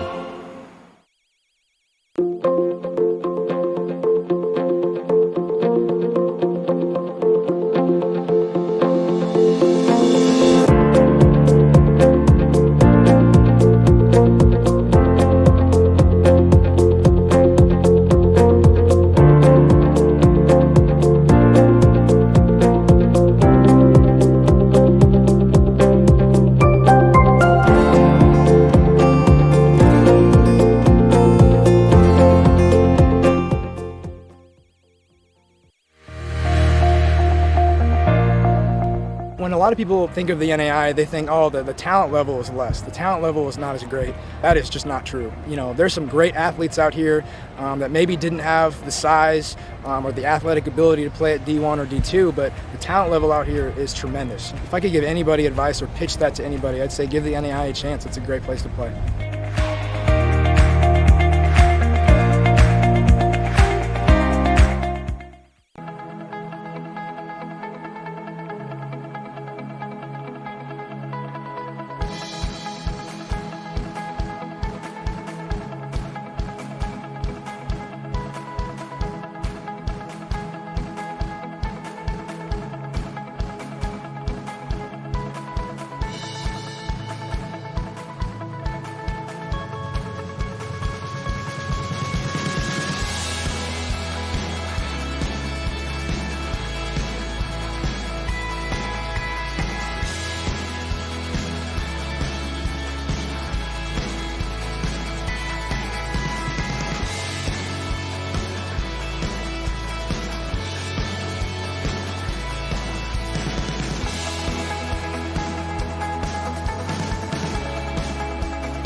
What we're looking for as students in the church leadership program and any of our vocational ministry programs is somebody who has a passion for Christ, a passion for people, somebody who has an element of seriousness, but they'll be transparent and be people of integrity. I'm looking for students that are going to invest their lives in the life of a student that says, I know how tough adolescence can be. This degree is tailor-made for that unique life, trying to help individuals really learn all that goes into the unique realities of church leadership. What we've done is make this degree a great combination. They're able to pick and choose various ministry classes and really get a wide range, a well-rounded view of church life. It's like build your own degree if you feel the desire or the calling. We're equipping students that if in 10 years they say, well, God's moving me out of youth ministry, out of children's ministry, well, they can become some other type of associate. They can go into pastoral ministry. We're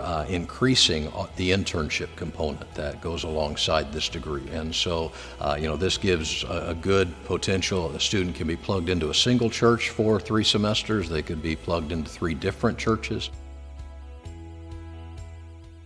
If it's children and family classes, then, for example, there's one called Creative Methods, ballooning, juggling, clowning, all of those kinds of things that we're going to cover. We also have a course called Issues in Childhood and Family Life. How do we do care for people who've gone through abuse and neglect and divorce and all the tough things that come in life, especially in the lives of kids?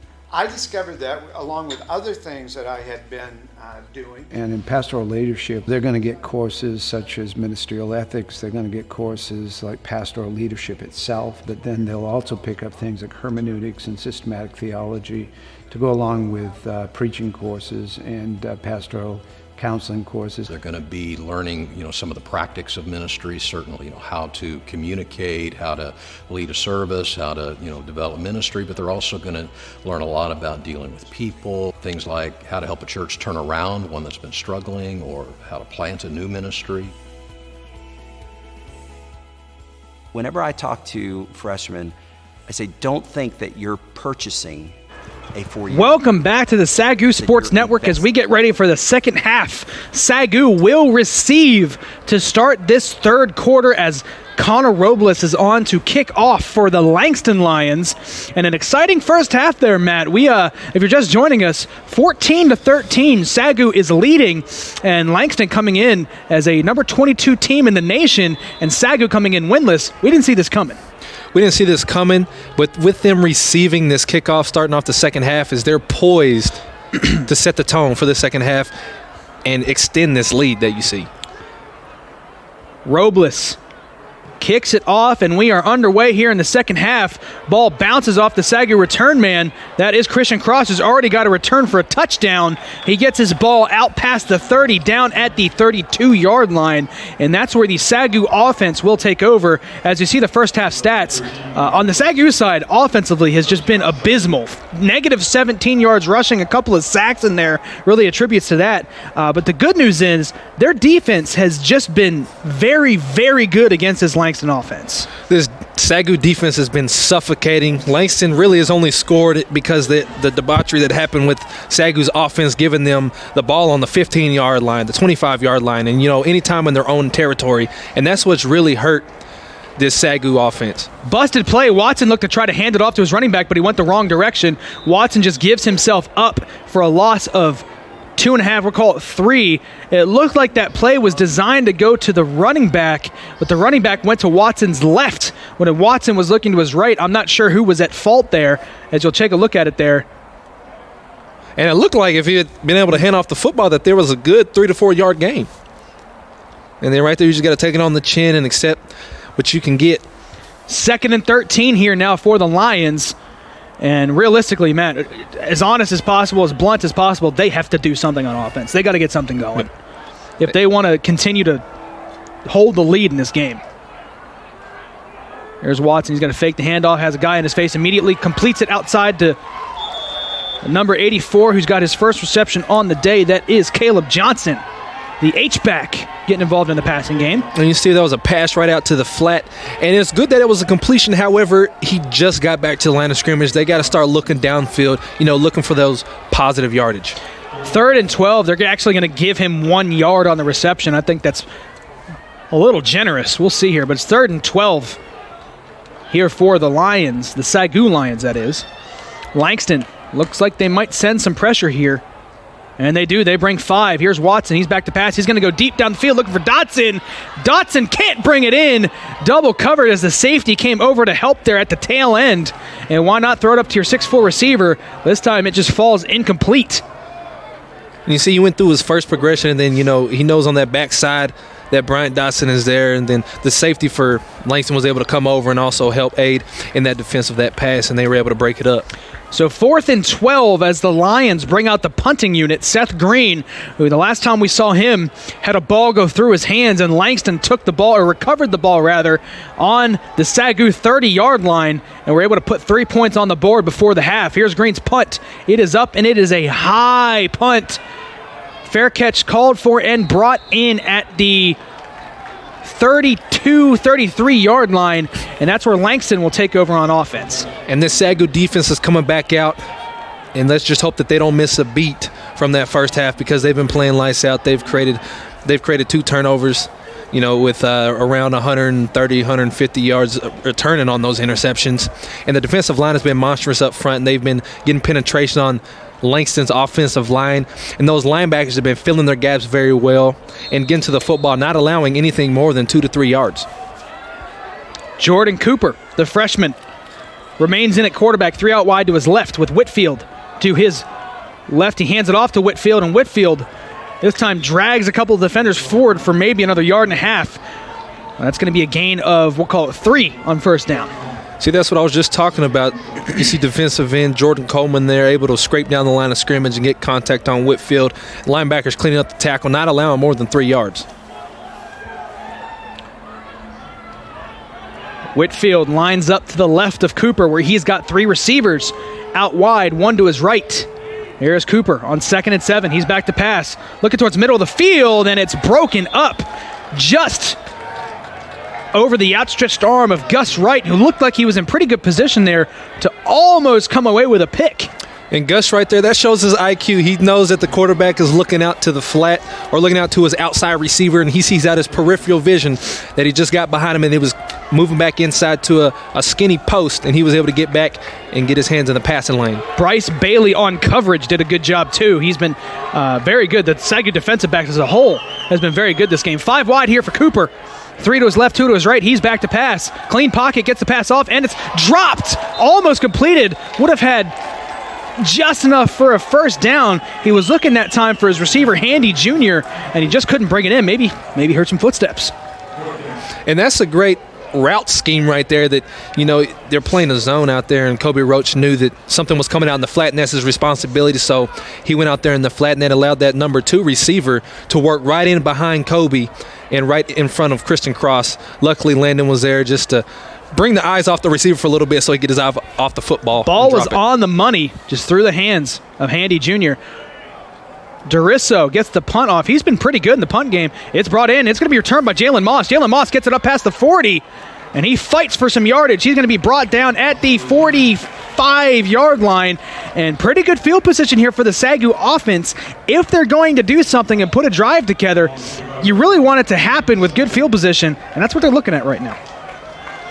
As we go back to those first half stats, again, SAGU leading 14-13 has just been terrible in offense. Third down conversion is not great for SAGU. Looking to turn that around here in the second half. They are already 0 for 1 in the second half on third downs. As Watson remains in at quarterback, he's got 4 wide, 2 stacked to his left with Bledsoe in the backfield. Watson takes a snap, and it goes behind him. He falls on it, and again, another miscommunication, miscue, whatever you want to call it on the snap. It looked like it was to his right, and it looked like he was ready for it, but just a bit off-centered, and it goes through his hands.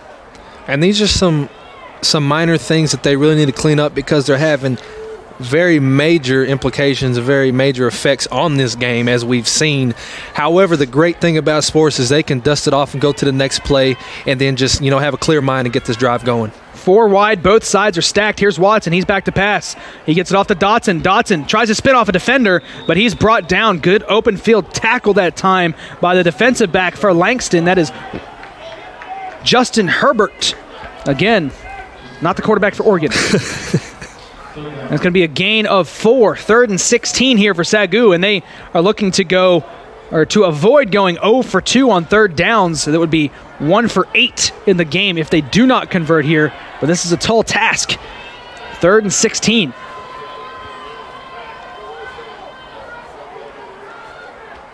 Three out wide to his right. Here's Watson. He's back to pass. Looks into the flat.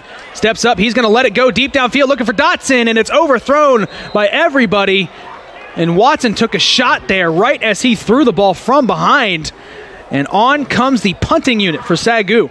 And Watson sits there in the pocket, and he gets it off right before he gets hit. However, that wasn't a bad look one-on-one with the 6'5" senior receiver, is very poised, isn't afraid to climb the ladder, just, a little out of his reach. That's the 4th time they've targeted Dotson deep down the field. Has yet to have a catch on one of those go routes. They do have a pass interference on one, but yet no catches for Dotson deep down the field. Here's Green. The punt is off, and it's another high one. And it's going to hit and bounce and roll down right just shy of the 20 at the 21-yard line. And that's where Langston will set up shop. Here under 11 minutes to play in the third quarter. Both teams struggling on offense still here in the second half. It's been a defensive game. I've very much enjoyed it, I believe. I bet you do. All the viewers know that for a fact. But here's the moment that we're going to see whichever offense wants to take control first is, who I believe is going to come out and win this football game. 1st and 10 here for Langston. Whitfield to the right of Cooper. Cooper takes the snap, fakes the handoff, back to pass. He's got men in his face immediately, and he throws it away. And it looks like they're going to say he did get out of that tackle box to avoid an intentional grounding. There was immediate pressure there by the Lions defense. It seems like the 4 defensive linemen were already in the backfield by the time he began to go through his progression. And with those guys in my face, I throw it away too. 2nd and 10 here for Langston. It looks like Whitfield will remain in the game. 2 out wide to the right for Cooper, 1 to the left. Tracy in the backfield is the H-back. You got to turn around and hand it off to Whitfield. Keandre Belcher, while being engaged on the block. What a job there to bring down Whitfield for a 4-yard loss. 3-yard loss, rather. Let's also see here, you'll see Kobe Roach 32 on the outside. What he does is he keeps that outside containment, causing Whitfield to slow up to try to cut behind his blocker's back, which gives Belcher time to scrape across the line of scrimmage to make that tackle in the backfield. 3rd and 13 here for Langston. and they have not been great in the passing game so far today. They are 5 wide here on 3rd and 13. Here's Cooper. He's back to pass. Lions bring 3. He gets the pass off over the head of the intended receiver, Mims, and that's going to bring up 4th down, and Langston out to punt again. And that was great. They were trying to target the middle of the field. They understood that it was a zone. The freshman quarterback did a great job reading that. Just a tad bit too high, but the receiver is very lucky that it was too high because Kobe Roach was about to take his head off. He was right there. Kobe Roach, your old defensive backfield counterpart in your playing days. Oh, Roachy, that's what we used to call him. Darisso out to punt, and then they go with a more traditional punting formation rather than that 4 to the left, 4 wide thing they do. Here's the lefty. Darisso gets it off, end over end. It's going to bounce at the 44, and that's where it's going to be downed as it was touched immediately. They're actually going to down at the 42-yard line, and that's where SAGU will take over on offense. Another good opportunity here. They've got pretty decent field position. Yeah, they need to come in with a fresh mindset, knock off. You haven't done very well on offense up to this point, but that doesn't dictate that you're going to finish not doing very well. So they really need, as a screen's saying right now, they need to rev it up on offense. He's got 3 out wide to his left, 1 to his right. Good news, Justin Allen, who was shaken up earlier with a knee injury, is back in the game in the backfield. Here's Watson. Forever to throw. He gets the pass off, and it's almost intercepted. Was looking for Dotson, but it falls incomplete. I'd like to see, some running action from Brylan Watson. He gets to about a 2.5, 3.5 count here. You'll see him take the snappy surveys. He goes through 1, 2, 3 progressions. And then if I'm a quarterback, and I had his athletic ability, because I surely don't, I'd like to see him, get a little bit more active on his feet and try to make something happen. 2nd and 10, 3 out wide to the left of Watson, 1 to the right, Justin Allen in the backfield. Langston, they bring 4. Watson with an option play, and he's just going to cut it upfield. Stays on his feet, a quick whistle, and they're going to say he was down for a loss of 1. Well, they gave me what I asked for here, and we'll see. They stop his... he was down. He was down. Yeah, he was definitely down. Loss of 1. Good call by the official. This could be 3rd and 11, and SAGU looking to avoid going 1 for 8. Or 1 for 9, rather, on 3rd downs if they convert here. 3 to the right, 1 to the left. Allen behind Watson, takes the snap, rolling out to his right. He looks back to his left. He's looking for Allen on a wheel route down the sideline and cannot find him. Good coverage there by Langston as they didn't fall for that motion. That was James Cox, the linebacker, stride for stride with Justin Allen, and that's pretty impressive. Justin Allen, he's quick. He's very quick. But I'm going to attribute that to his little tweaked knee that we saw early in this game today. And I like the little play action, misdirection there with the backside wheel. A lot of flow from defense. You go with the first flow and you see them rolling out of the pocket. So you're thinking, what are you doing?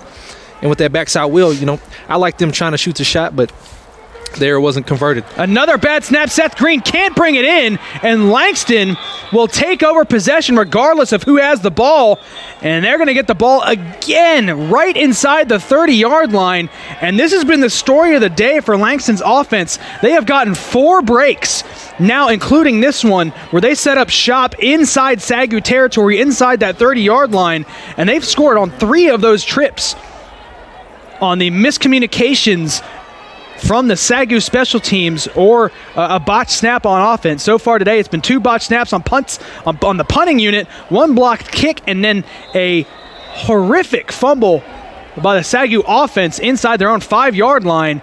And Langston, they're in a good position right now. And defensively in this territory, you just have to bend and don't break. If anything, just give up a field goal.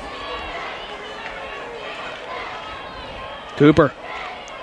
Flea flicker. Here's Cooper back to pass. Throws it off his back foot, and it's going to be completed to Handy Jr., and he cuts it back upfield inside the 10-yard line, and that's what you got to do. If you can't get your offense moving, let's get a little trickeration involved. Yeah, get some trick plays going, get some misdirections, get everybody having to think a little bit more than they need to. Oh, it seems that there's a player down on the field. Good throw with the strength to get that pass off his back foot with a man right in his face. Was Cooper. And I don't want to believe he's a freshman. He found his receiver, Barry Handy Jr., as Landon Jones is the SAGU Lion who's slow to get up. And he is walking off the field on his own powers. That's good news. You got to think that he'll be okay.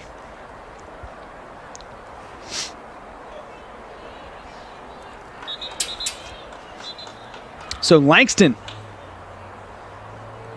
first and goal from the 9-yard line as they are inside the red zone and threatening here on offense. Again, down 14-13 at the moment. And we've seen the SAGU defense has done a good job holding them to field goals rather than touchdowns inside the red zone. Here's Cooper.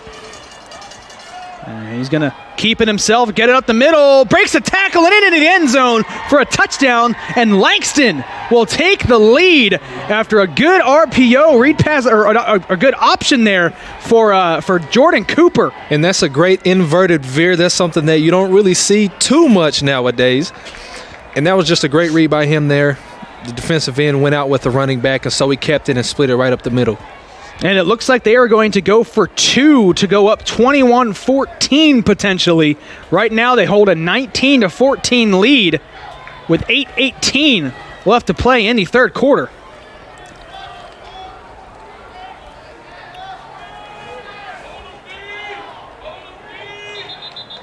And a timeout. Timeout. Langston. First charge of the second half. Langston decides to talk it over. We'll see what they go with here for the point after attempt. If they decide to kick it or go for 2, you got to think that going for 2 is the wise thing. SAGU has been very bad on offense, and if you can go up 7, the way the SAGU's been playing, you might essentially end the game if you can go up 2. Yeah, it'll give you a little cushion, and then you don't feel as much pressure, so then they can get back into that mindset of putting up as many points as they can just to try and get, it may be a little later now, for the votes to move up in the top 20.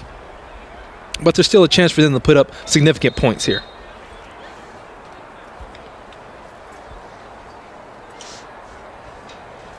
Coming out of the timeout, it looks like Langston will keep the offense on the field and elect to go for 2 to try to go up 21-14.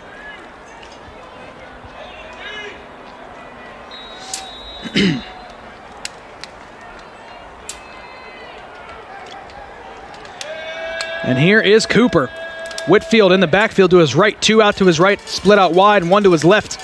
Cooper's going to roll out that to the right side, going to throw it back to his left, has a man in the corner of the end zone, and it's brought in for a conversion, and Langston goes up 21-14. He found his tight end, Keith Tracy, getting involved in the passing game. And that, again, is that tricky that we talked about earlier, is you have everybody flowing one way and you slip out one more, which here the tight end slip them out the opposite direction, and that's just an A and B pass right there. So Langston takes advantage of another bad SAGU turnover.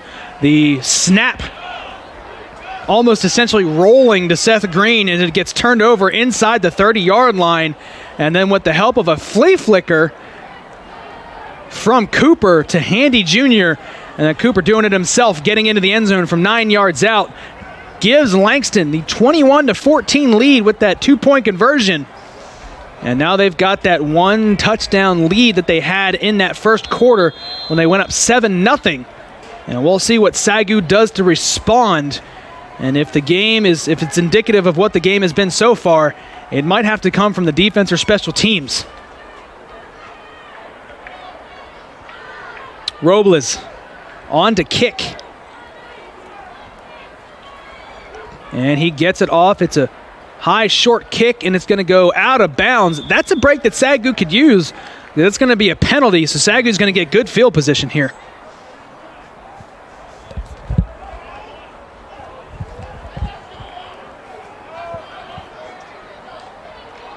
We await the call on the field.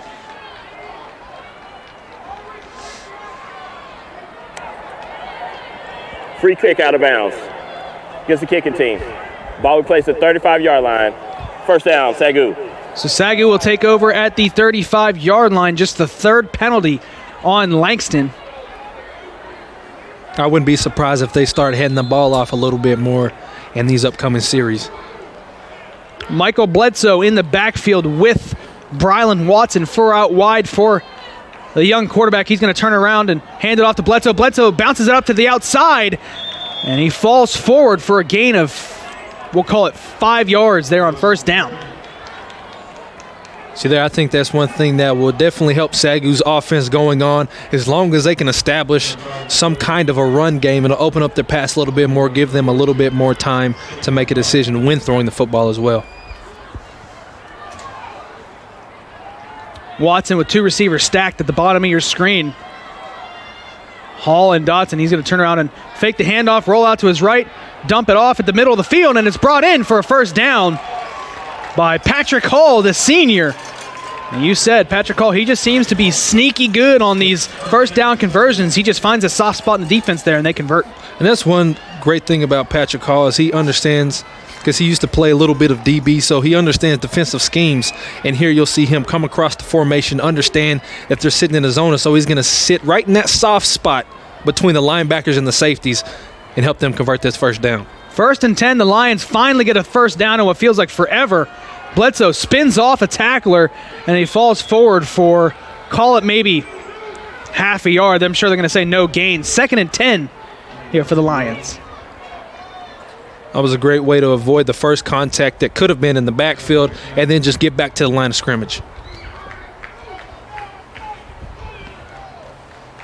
Look to the sideline to get a play on 2nd and 10 here for Watson in his offense. He comes back out to 4 wide, 2 on either side.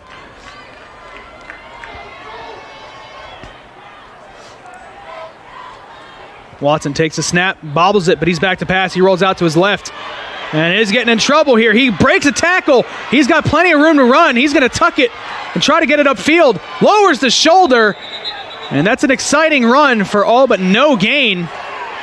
And it's going to be 3rd and 10 here for the Lions.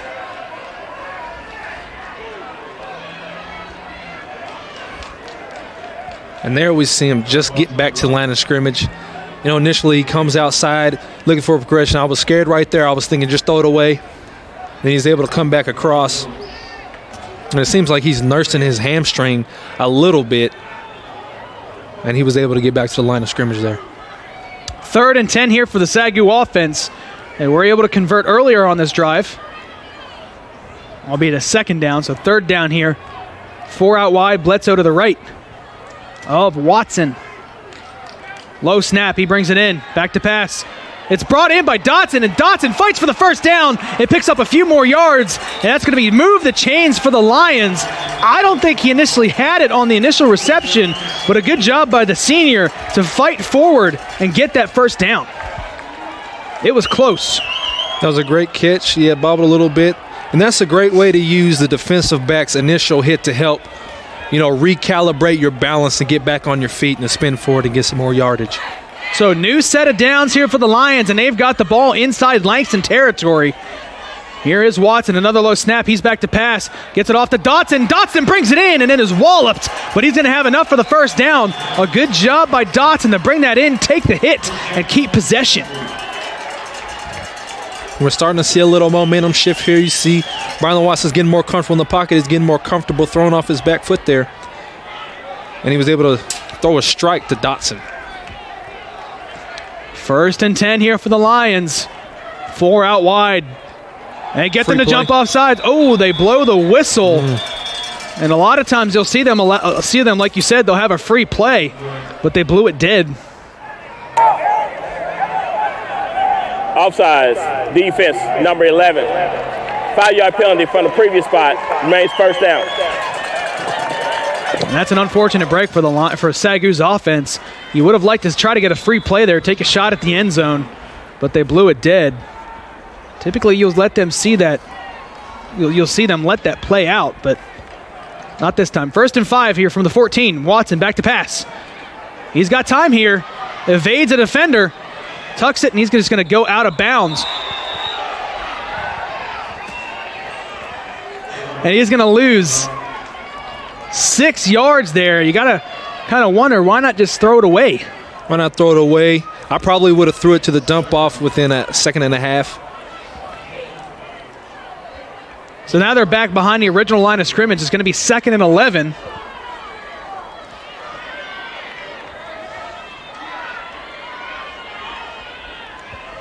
SAGU lines up with 3 receivers on the right, 1 to the left. That's Reggie Aguirre at the top of your screen. Watson looks to the sideline for a play.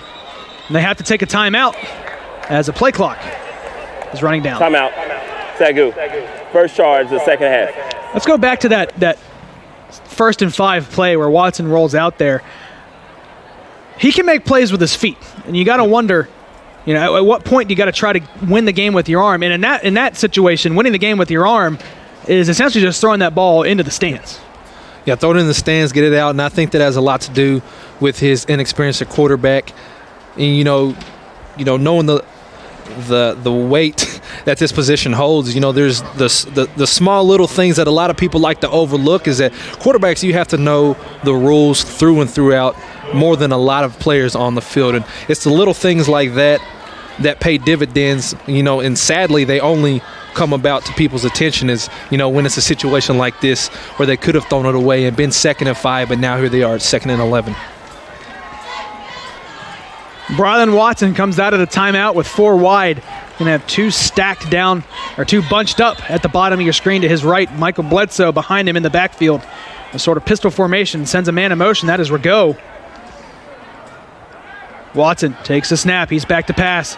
He's looking for Reggie again in the corner of the end zone. Off the hands. He can't bring it in. He had Reggie. He had his man beat in the corner, and it was underthrown. You got to think if maybe he can get a little bit more on that, we're looking at a touchdown.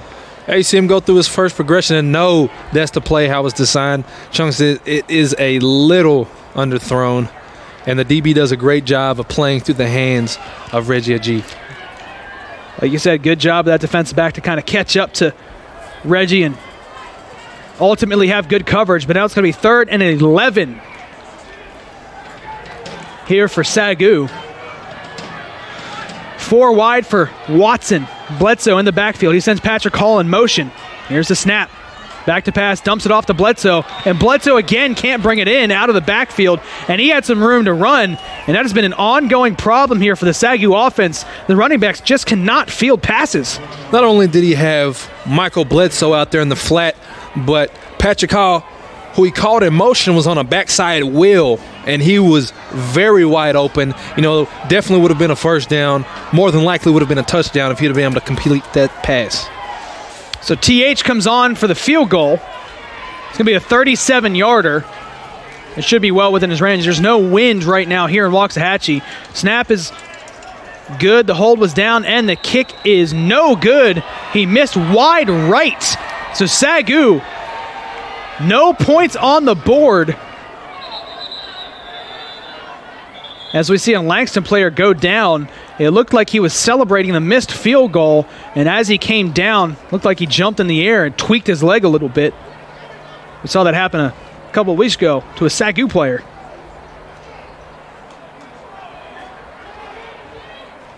It's actually their punter, Devin Durisso, on the ground.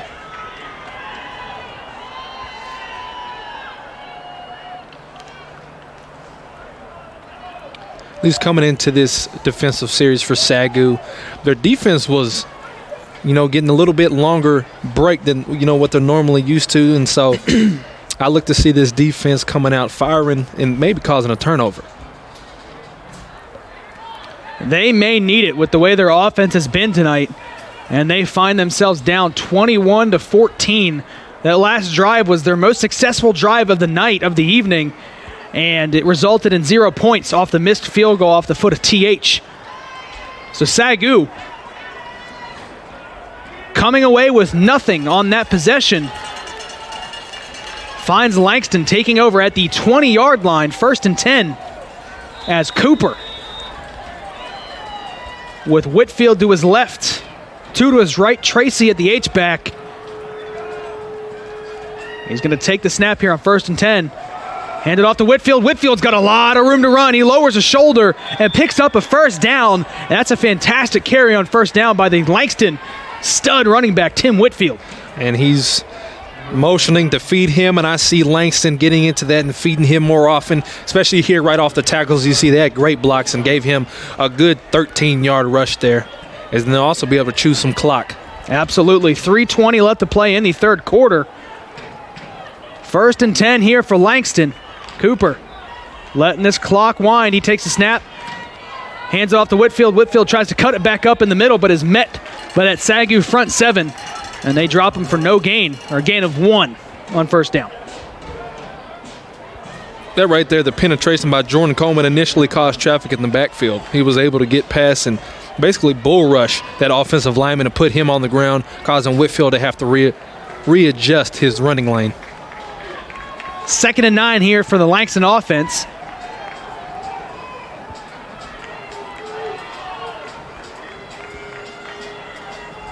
Cooper sends a man in motion. He's going to fake the handoff, but give it off to Whitfield. Whitfield gets brought down after a gain of another yard there on 2nd down. That's going to be 3rd and 8 here for this Langston offense.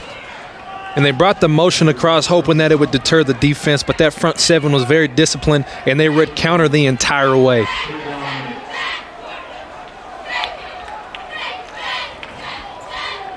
SAGU has some substitutions here on 3rd down, maybe trying to get some pass defense on 3rd and long here, well, 3rd and mid, 3rd and 8 here for Langston. They come out 5 wide, empty backfield, 3 to the left, 2 to the right.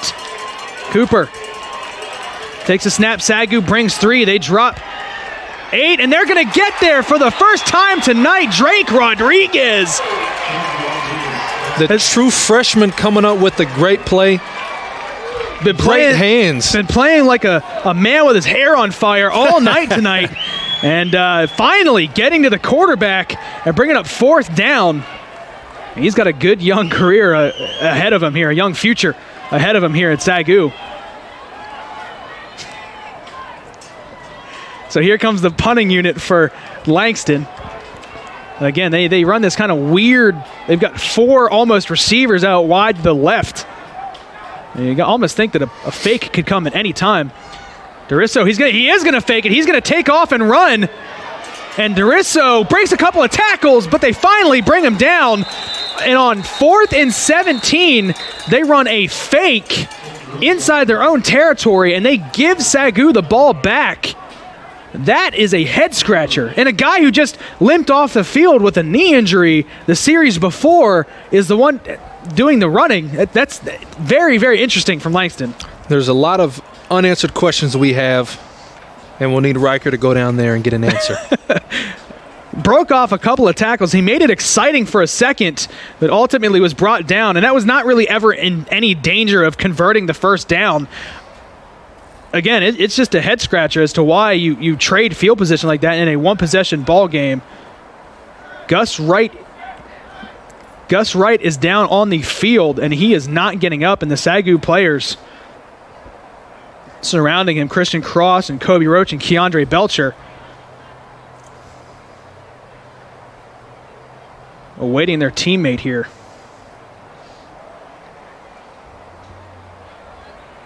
And he has not moved, and that is not what you want to see. You take a look at it here. There you see number 33 on your screen, Gus Wright. Oh, and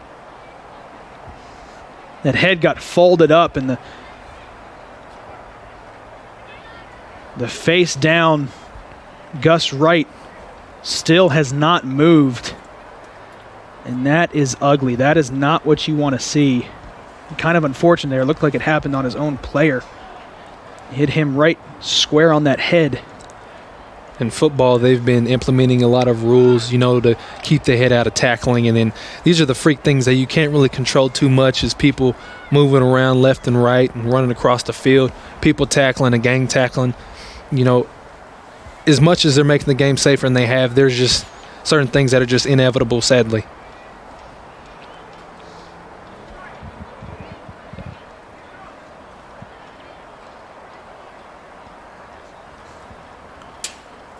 We have a live look in at the Southeastern Weber International game. That one looks to be being handled by Southeastern 32-7 as they continue their successful football program. As we await some movement here from Gus Wright. Again, since being on the field after that injury, has not moved. They did just flip him over, which is a better sign than you would think, that there's some sort of foundation there that they're able to feel comfortable moving him.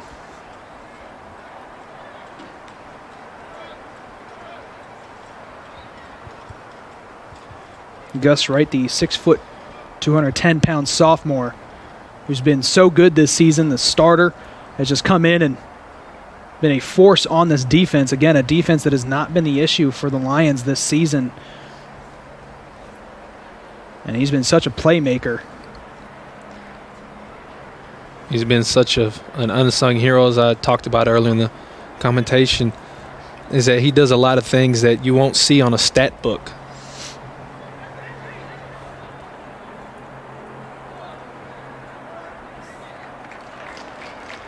And he sits up, and that is a fantastic sign.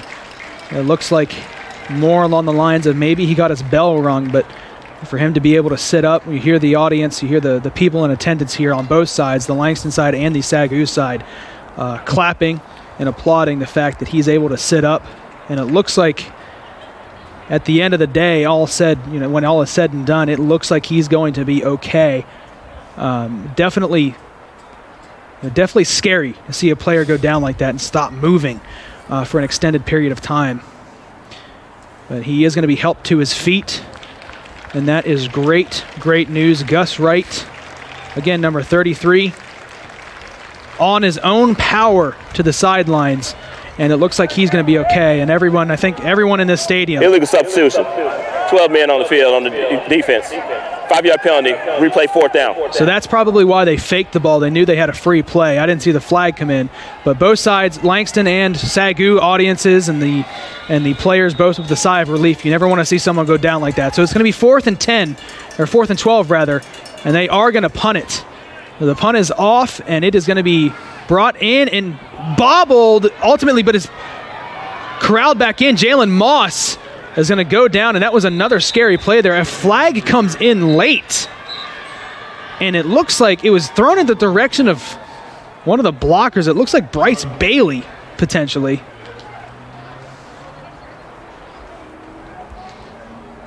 So there's our answer as to why they faked it on that 4th and 17. I just didn't see a flag come out. I saw it at the tail end of the play, like right as soon as Jalen Moss was being tackled. And then here, During the return, personal foul, blindside block on the return team, number 50. That 15-yard penalty will be enforced from the end of the run. 1st down. So they get Drake Rodriguez, who just had that big sack on 3rd down, for a blindside block. And that's going to move SAGU back inside their own 20-yard line. And a blindside block is newer in football. As long as their chest was up and their chest was facing you, it was clean. But now they're implementing, if he is defenseless, if he doesn't see you, then it is a flag. Michael Bledsoe takes the handoff for 1 yard on 1st down. It's going to make it 2nd and 9 as we approach 30 seconds left to play here in the 3rd quarter. SAGU down 21-14, and is what has been just an absolute defensive ball game. A lot of miscues for the Lions, the SAGU Lions, that is. A lot of miscues in the snapping game, both on offense and then special teams, has resulted in turnovers, which has allowed Langston to start with tremendous field position, and they've taken advantage, putting up 21 points off those mistakes. Here's 2nd and 9. Watson with 4 wide. He is back to pass. Langston brings pressure. He's going to get it out to the flat, and he's got his man Brock Rago for a 1st down, and that'll take us to the 4th quarter. SAGU converting on 2nd down, moving the chains. That is the end of the 3rd quarter. Getting it past that 30-yard line, or just right about at that 30-yard line, as we switch sides and get ready for the 4th quarter here in Waxahachie, in a game that a lot of us didn't see being this closely contested going into it. SAGU's putting up a fight. SAGU's putting up a fight, and their defense is playing very well in the offense. Like you said, they're having miscues. yet to really find the rhythm and get things going offensively. But they just got a first down, and let's hoping that this is a good sign for this series. They can go down the field, punch in the football, and tie the game up. There you see the volleyball score update from tonight. 3-0, straight sets for the SAGU Lady Lions. Man, I'm going to tell you something. They're in 4th place right now in the Student Athletic Conference. They are very close to hosting a playoff game, and the Lady Lions are catching fire at the right time right now. You want to get hot here towards the playoffs. And a 25-11, 25-16, that's dominant. That second set got close, but that's a dominant performance by the Lady Lions. If they can somehow pull off home field advantage, that'd be very great in the Schaefer Center, because I know those students like to pack it in and get loud and rowdy. And they love their Lady Lions volleyball team, and they are always fun to watch. But back here in Waxahachie at Lumpkin Stadium, 1st and 10 for the Lions from the 29. Watson fakes it, and he's going to give it to the draw, Michael Bledsoe on the carry, and he loses 2 on first down. That's the first time in a long time that I've seen the Lions kind of run a traditional draw play, and it did not go anywhere. And right there, I think with he shouldn't have tried to bounce it outside so soon. I think he should have just ran north and south and accepted that, he was going to get back to the line of scrimmage on that play. 2nd and 12 here for Watson, 4 wide. Bledsoe behind him in the pistol. They get a man to jump off sides. He's got a free play. He's going to go deep to Reggie. Reggie can't bring it in down the sidelines. It looked like that one was going to be out of bounds anyway, and Reggie looked like he stepped out as well. But regardless, it's going to be a free 5 yards here for SAGU. Flag on the play. Offsides. Defense, number 95. 5-yard penalty from the previous spot. Remains 2nd down. That's what we're talking about. We saw that earlier where they blew a play dead on an offsides. But there they let it go, and that's what you got to do on a free play, take a shot downfield. Yeah, I want to say that if the defensive lineman or whomever's in the zone or where you can't be in, that if you're trying to move back. Takes another shot. Patrick Hall can't bring it in. Would have had enough for first down yardage, and he was open and just could not bring that pass in. And that's going to bring up 3rd down. That was a great pass by Brylan Watson. We've seen him get a little bit more comfortable here in the second half in the pocket, and he's been throwing some dots out there. That was a good throw. Hall just couldn't haul it in. No pun intended. I really didn't try that. Here's 4 wide for Watson. 2 stacked down to the bottom of your screen, and 2 out wide to the right. Bledsoe lining up behind Watson in the sort of pistol formation. Watson back to pass. Langston does bring pressure. He pumps. He's rolling out to his left. He's got to get rid of it. Watson escapes another defender and tucks it. And Watson had a man wide open underneath that would have been enough for the first down. He had Michael Bledsoe wide open right in front of him. Let's see if you can see it here on your screen. Watson Bledsoe leak out of the backfield here. Yep, he did a spin move, acted like he was going to block, and he sat down waiting for a pass so he could try to make something happen with his feet.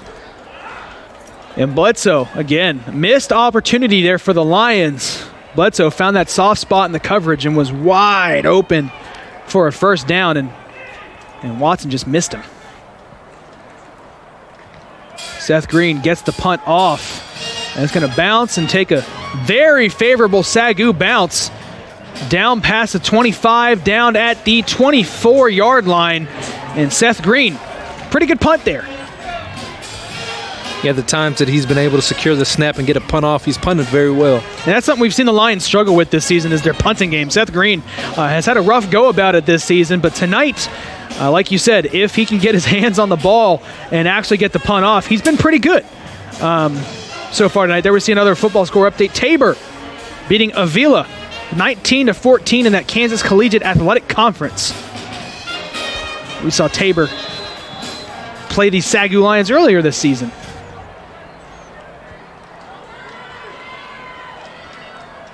First and 10 here for Langston. Cooper turns around and hands it off to Whitfield. Whitfield met by a host of Lions, and he is absolutely leveled there on first down for a loss of 1. That was a great fill by Landon Jones. Here you see on the replay, Roach sends it right back up the gut, and Trey August and Landon Jones were able to bring the boomstick to Whitfield.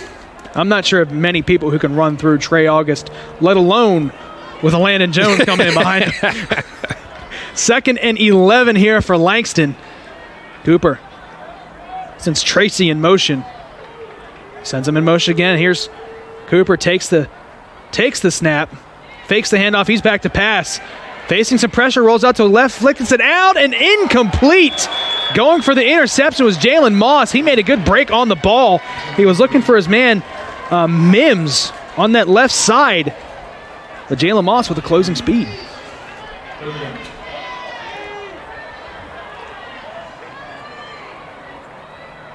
You always like to see that. We saw Jalen Moss get shaken up earlier with a knee injury, and the ability to, it shows that he's fine. He's able to close in on a play like that. And good news, we do see Gus Wright back out on the field. I didn't quite see him to start this defensive series, but he is out there. That's great news after seeing him hit the turf and not moving.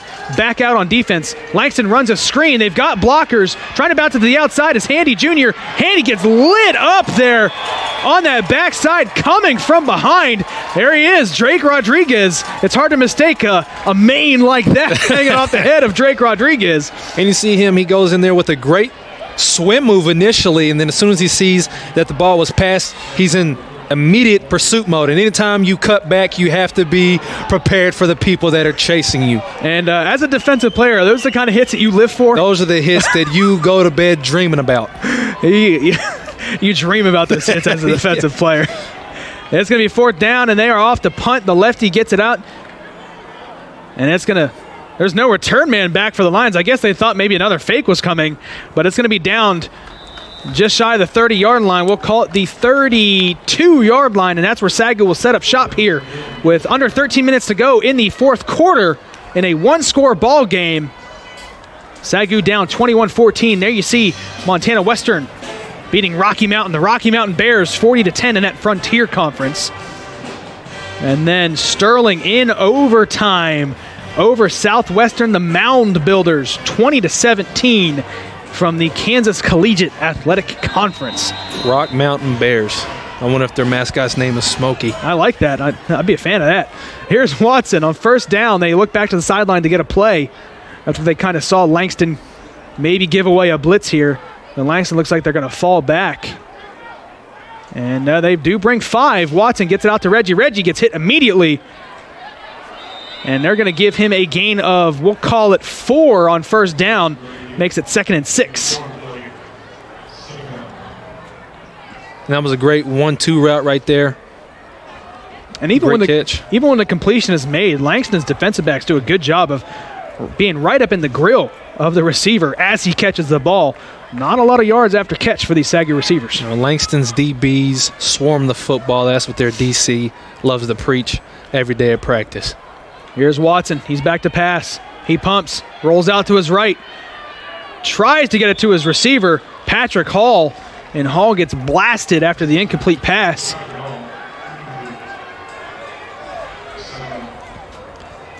See here his initial progressions. He didn't like it. He saw it collapse and he tried to throw it. He just wasn't enough on it. He had him. If he could get it maybe just maybe a foot higher, he had Hall on the reception. 3rd and 6 here for SAGU. Watson has 3 out to his right, 1 to his left with Bledsoe in the backfield. 3rd and 6. Watson back to pass. He's got time. He's going to look to go deep with it and can't bring it in. He was looking for Brock Rago, and it was broken up by the defender. And he had him there, but Nicholas Fowler making a break on the ball.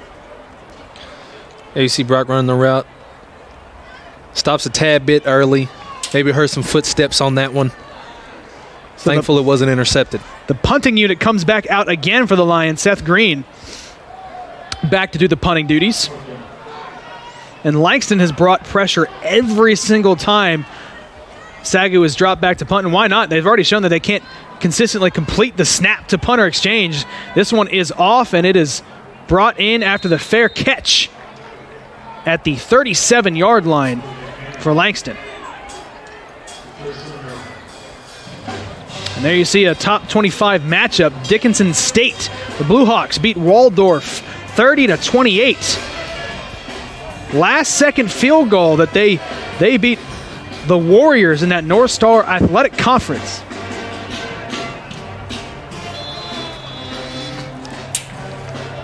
Here comes Langston. 12 minutes to play here in the fourth quarter, up 21-14. He hands it off, and there is King. King gets enough for a first down, and a good first down carry there. Toma King, a real change of pace back there for Langston. Tim Whitfield, their starter, who's over 100 yards tonight, or just around at 100 yards, comes in at 220 pounds, and you got King coming in at 190.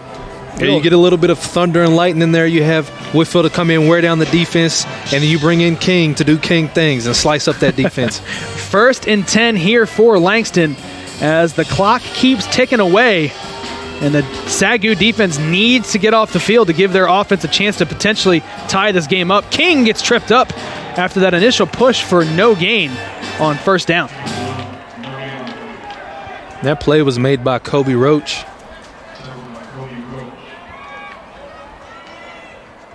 Kobe Roach, one of the upperclassmen, just the leaders on this team, has pretty much been a starter from day one for the SAGU defense.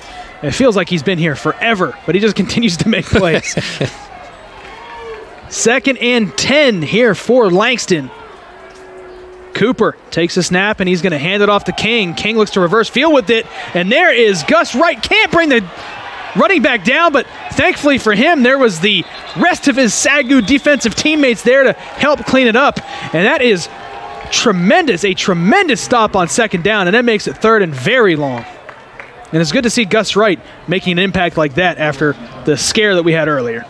It's very good, and this attests to this SAGU defense. They swarm the football just like Langston, and they're very disciplined with their backside pursuits, as you see, that they don't allow the cutback to turn into positive yardage.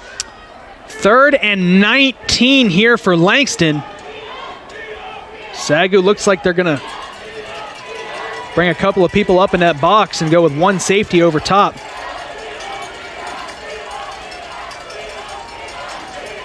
Cooper is back to pass. He steps up in the pocket looking to throw it.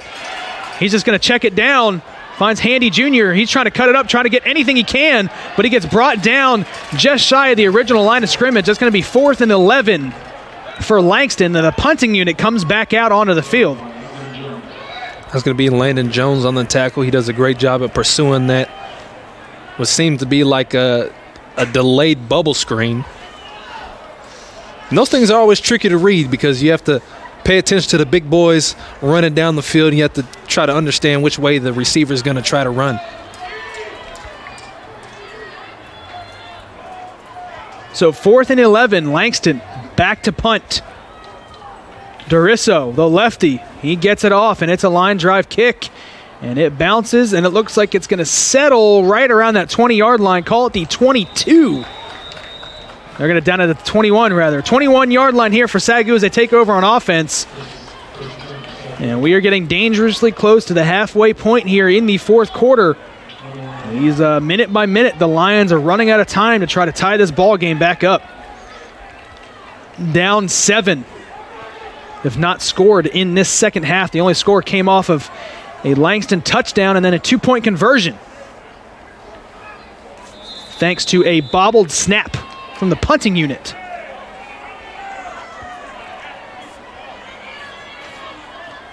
Here is Watson. Watson fakes a handoff, gets it out to Dotson. Dotson tries to spin back out towards the sideline, throwing a stiff arm. He's going to get pushed out of bounds after a, we'll call it 6-yard gain, making it 2nd and 4. That's a great little distraction there with the fake handoff and the immediate throw out to Dotson. Dotson's been holding his own out there on the wing and coming up with some great catches and then some great yards after the catch.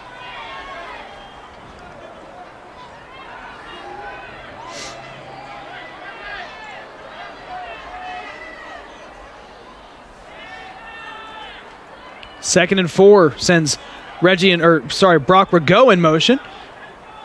Watson fakes a handoff. He's going deep to Reggie down the sidelines. Can't bring it in. And he was wide open. And that would have been a huge gain on 2nd down.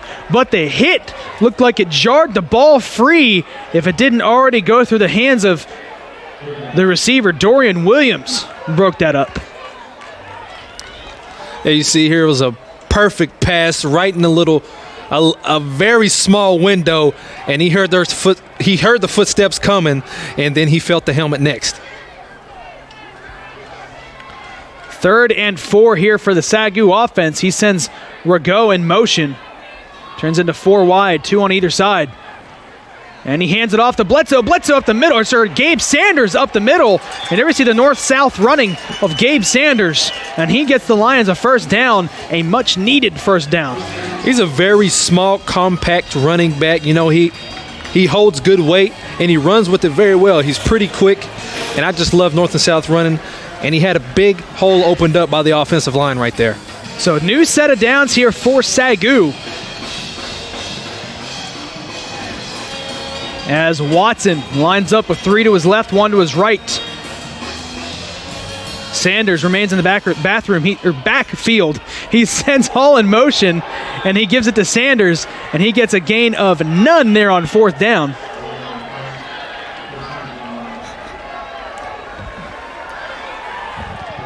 And he was stopped right at the line of scrimmage. This Langston front 7 seems to be fired up down there. They probably understand that this drive has a lot of weight to it, with winding down on 7 minutes left in the game. They're up 7. You know, they're trying to stand tall right here and put it right back in their offense's hands. 2nd and 10 here for the Lions. 3 out wide to the left. Sanders remains in the backfield. Watson back to pass. He has a pretty clean pocket, gets it out to Dotson. Dotson keeps his feet and gets enough yardage for the first down. And the SAGU offense, they're moving here. Yeah, you'll see them moving. You'll see Dotson with what I call a pivot route, and that's one of the hardest routes to guard defensively, in my opinion, because you see them make that hard cut inside, and so you're overly aggressive, and you want to jump the route just as much as they want to catch it, and then they stop on a dime and go right back outside. They move the chains and have 1st and 10 from the 48-yard line. .640 left to play here in the 4th quarter. 4 wide here for Watson. He hands it off. And a fumble! Watson picks it up. He's going to try to run it to the outside. And a fortunate break there for the Lions. It seems like the first time today they've had a fortunate bounce on a fumble, and it goes their way, and they recover, albeit for a loss of 2. It seemed as if it was a read option, and he was trying to pull it, but the running back had already clamped down on it. So it's going to be 2nd and 13, a loss of 3 on that busted play.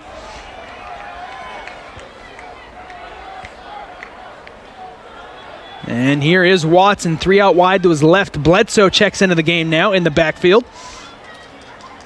Here's Watson, quick pass out to Reggie. Reggie tries to make a man move, and he cannot get any more than that initial push, and they're actually going to mark him down for a loss of 2, and that brings up 3rd and 15 here for SAGU. You see him catch it out here in the flat, and he tries to make something happen, and is just stood up while this defensive end comes across the field with the full head of steam and just finishes off a blow. They're going to say just a loss of 1, rather, but 3rd and 14 for this SAGU offense seems like quite the hill to climb. And they're going to come out there. You see the 3rd downs on either side. Both offenses have been very, to be honest, it's just been bad tonight. SAGU 3 of 14, Langston 2 of 13. Just have not been good. And Coach Ryan Smith calls a timeout. Prior to the snap, timeout, SAGU.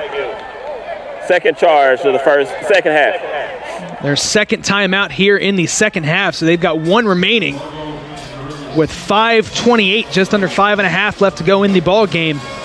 And they're faced with a really tough 3rd and 14. Like I said, it's quite the hill to climb here with the way your offense has played tonight. Would you say that with 5.5 minutes left that you'd say that you're going to go for it on both 3rd and 4th down if it comes to 4th down? I think if SAGU's got a chance to go for it on 4th, they've got to pick up 6 or 7 here. If they get no gain, you have to punt it. You got to trust your defense to get the ball back. I mean, you might get the ball back 3 minutes left to play, but unless you get 6 or 7 here, you got to punt it. And then, I mean, we'll see. It all depends on this play. We could be looking at 4 down territory, but if it's 4th and 14, I think you got to come out and try to pin them inside the 20-yard line and then leave it up to your defense to get that ball back. I mean, maybe even leave it up to your defense to get a score with how the offense has been tonight. But here is Watson on 3rd and 14, sends Hall in motion. Watson is going to take the snap. He's back to pass. Langston brings 3, and he tries to get it out to his man, and it's almost intercepted. He was looking for Dotson, and that ball hung up in the air for what seemed like days. And that's going to be 4th down, and they will bring on the punting unit. You see him. He targets Dotson. Dotson able to get his hands on it initially, and the DB does a phenomenal job of playing through the hands and almost pulling it right out of Brian Dotson's hands and going the other direction with it. It wouldn't have been enough for the 1st down, but it would have made going forward on 4th very manageable. It would have been about maybe 4th and 5 if Dotson could have brought that in. But regardless, it's going to be 4th and 14, and the punting unit is on for the Lions in Seth Green. And Langston kind of hangs back on this punt, and Green's punt is high, and fair catch called for and brought in at the 25 with 5:15 left to play in the game. And there you see Texas College. It was tied earlier, but Bethel really pulled away with that one, 51-14 in a Sooner Athletic Conference score update as Texas College drops to Bethel. And then we see Southeastern, our executive producer, John Cookman's alma mater, beating Weber International 39-14 as they solidify their place in that top 20 in the NAIA polls. And here defensively, if I'm the head coach, Ryan Smith, you know, I'm still cool as a cucumber because this defense has been playing well all night, and I see them at least forcing a punt. 1st and 10 here for Langston. Cooper hands it off to Whitfield. Whitfield trying to get around the edge. Gus Wright did a good job there of setting that edge, and then the rest of the SAGU defense and Jalen Moss and Bryce Bailey able to bring Whitfield down for a loss of 4. And that's what we were talking about. He's an unsung hero earlier, is that he was able to make this running back spill it to the sideline while his cavalry came in and tackled him in the backfield. It's going to be 2nd and 14 here for Langston, and that's what we're talking about. SAGU, their defense has to get off the field here. They want to get a 3 and out to give their offense a chance with right around 3 minutes left in the game to try to get a drive going. If Langston gets a 1st down here, that could spell defeat for the Lions, the SAGU Lions, that is, as Langston is going to let every last second of this play clock run down. And he's going to keep it himself, dump it off. He finds his man across the middle, and he is brought down quickly. But a nice quick completion there to Jeremy Neal. And that brings up 3rd and 10 as they get back to that original line of scrimmage. Lennon Jones does a great job of corralling him as soon as he catches the football and bringing him to the turf. We approach 4 minutes left to play here in this ball game, and Langston taking their time to get the play into the quarterback. And why not? Nursing a 1-possession lead, 21-14 here in Waxahachie. 3rd and 10, play clock down at 5. Cooper is going to take the snap, fakes the handoff, he's back to pass, and he is brought down for a sack. And there we see Noah Gibson, the freshman, making his presence felt, and he's going to get the SAGU defense off the field, and Langston has to punt it from their own 15, so we could see the field positions flip around here for the SAGU offense. Huge play there by Gibson. And that was a pivotal play defensively. The defense has been playing well all night, and that right there just put the stamp on how well this defense has been playing. On to punt is Devin Durisso, the lefty. Gets the punt off. It's a low line drive. It could bounce for a while. It's going to bounce and settle right around that 45-yard line and right on that 45-yard line. And that's where SAGU will take over with 2:49 left to play in this ball game. This could realistically be their last shot at trying to tie this ball game up with one timeout. The great Robert Griffin III once said, pressure either makes diamonds or burst pipes. And we're about to find out what we're getting. We will see. Brylan Watson down 21-14. 2:49 left to play in the game. He comes out with 4 wide from the 45. Watson Bobbles the snap. He's got to take off. He gets the throw off, and it's dropped, but broken up, rather. Good play there by the defensive back, Justin Herbert. A flag is down on the field.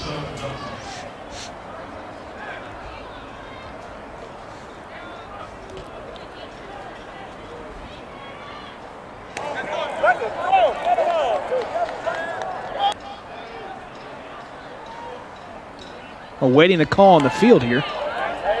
Ineligible receiver downfield. Offense, number 66. 5-yard penalty from the previous spot. Remains first down.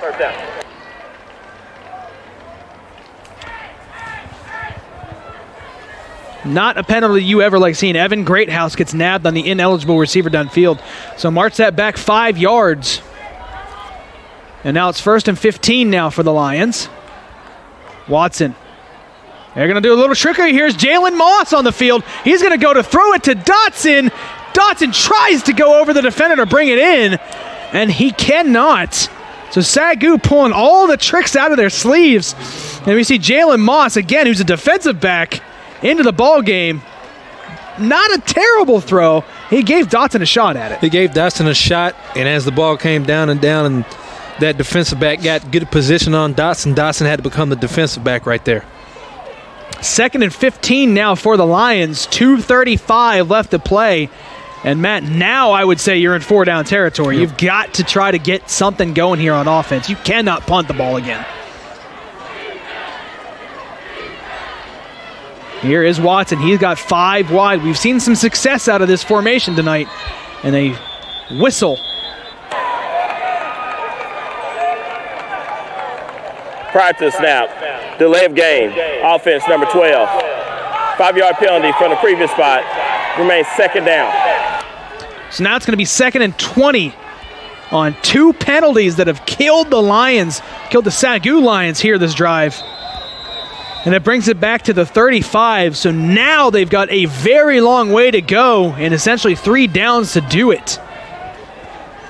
But here is Watson. He's going to stay in this 5-wide formation. He's back to pass. Langston bring 3. He steps up. He's going to let it go down the middle of the field.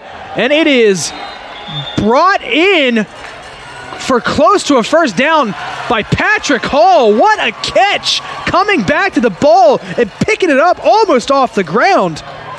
What a catch there by the senior. And that was a great play by Brylan Watson, sitting in the pocket, acting as if he was going to scramble, and then finding Patrick Hall coming across. You see him, he step up as if he's going to run the ball, and then boom, he hits it right there. Patrick Hall comes back and makes a great catch. What a catch. Makes it 3rd and 1. Now they can do anything they want here. Sanders is in the backfield. They could just turn around and hand it off to him and get that first down. And it looks like they will not. They'll fake the handoff. He's back to pass. And he was looking for Dotson. He could not find him. And that's going to bring up 4th and 1 here for the Lions offense. And this could be the ball game.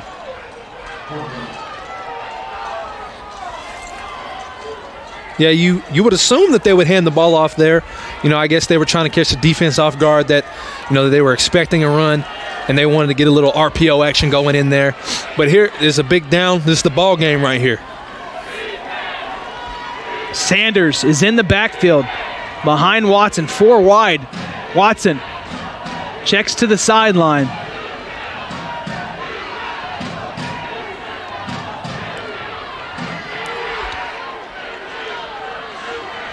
Fourth and 1. Here's Watson.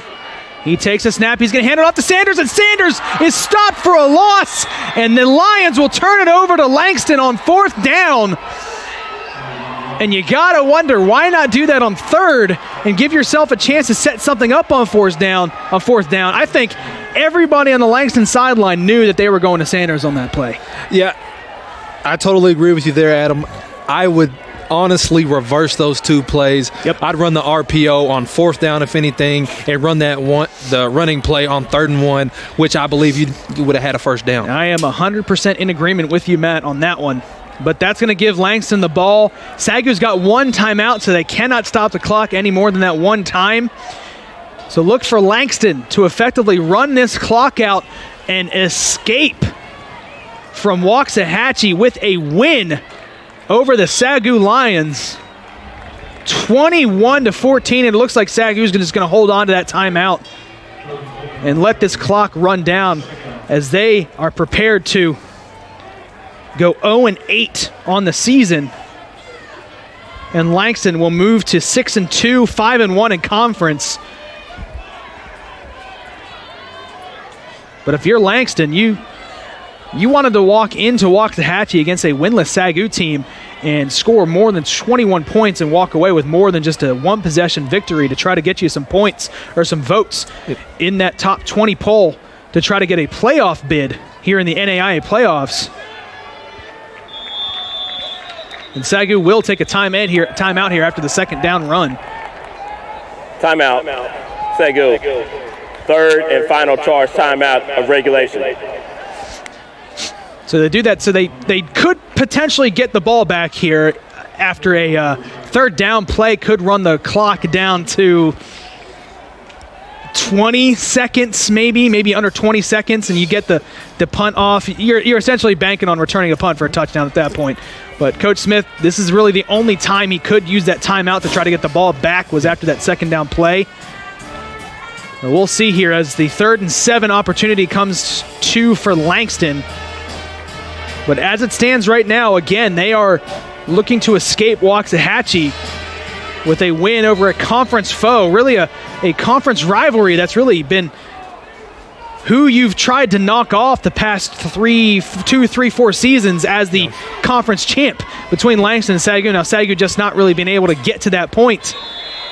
As 3rd and 7 here, 52 seconds left in the fourth quarter after SAGU's final timeout.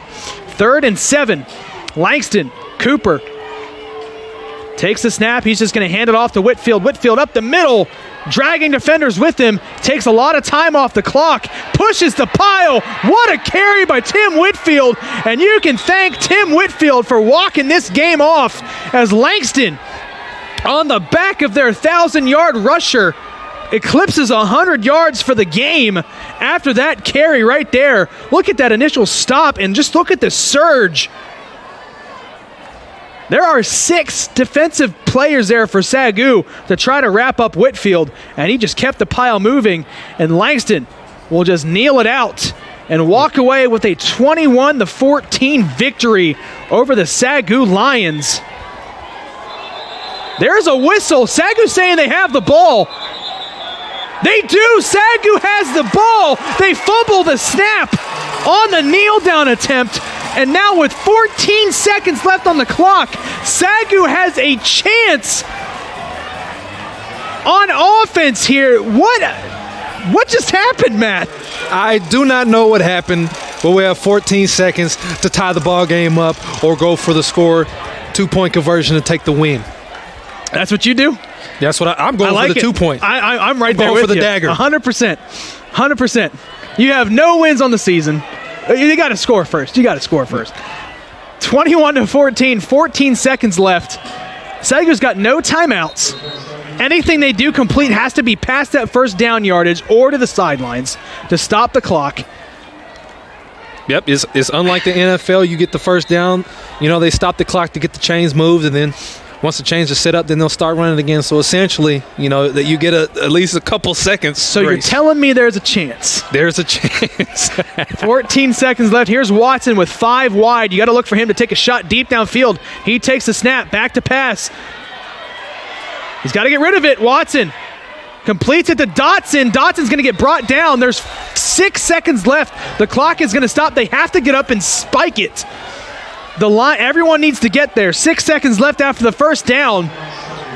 The ball is placed. They've got to spike it. 5 seconds, 4, and they get the ball spiked with 4 seconds left from the 42-yard line. You got to think this is well within Watson's range to try to get something off to the end zone. A Langston player is down on the field. It looks like he might be cramping up as they're trying to stretch that out.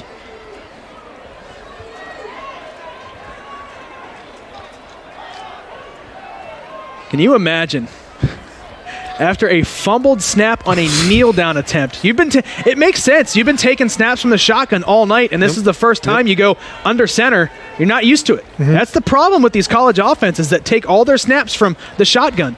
They're not used to getting up there and kneeling the ball down from the victory formation. Maybe they should start taking the shotgun snap and kneeling down. There's not something you think you need to practice is that simple snap to the quarterback exchange. But for Langston, it's given the SAGU Lions life here. 2nd and 10, but the down and distance doesn't matter. 4 seconds left. This is the ball game. Brylan Watson with 5 wide. The blocking has to be there. It looks like Langston's going to drop 8 and rush 3. So the SAGU offensive line has to hold itself here. Back to pass is Watson.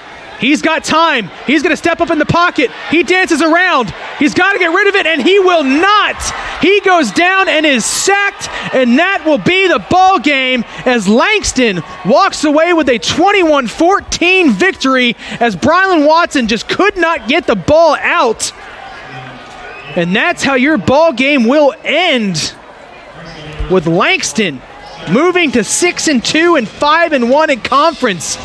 As they meet at midfield and shake hands, that was a game for the ages. The winless SAGU Lions throwing everything they had at Langston, and up until the last seconds, it felt like they had a shot in this ball game. Yep.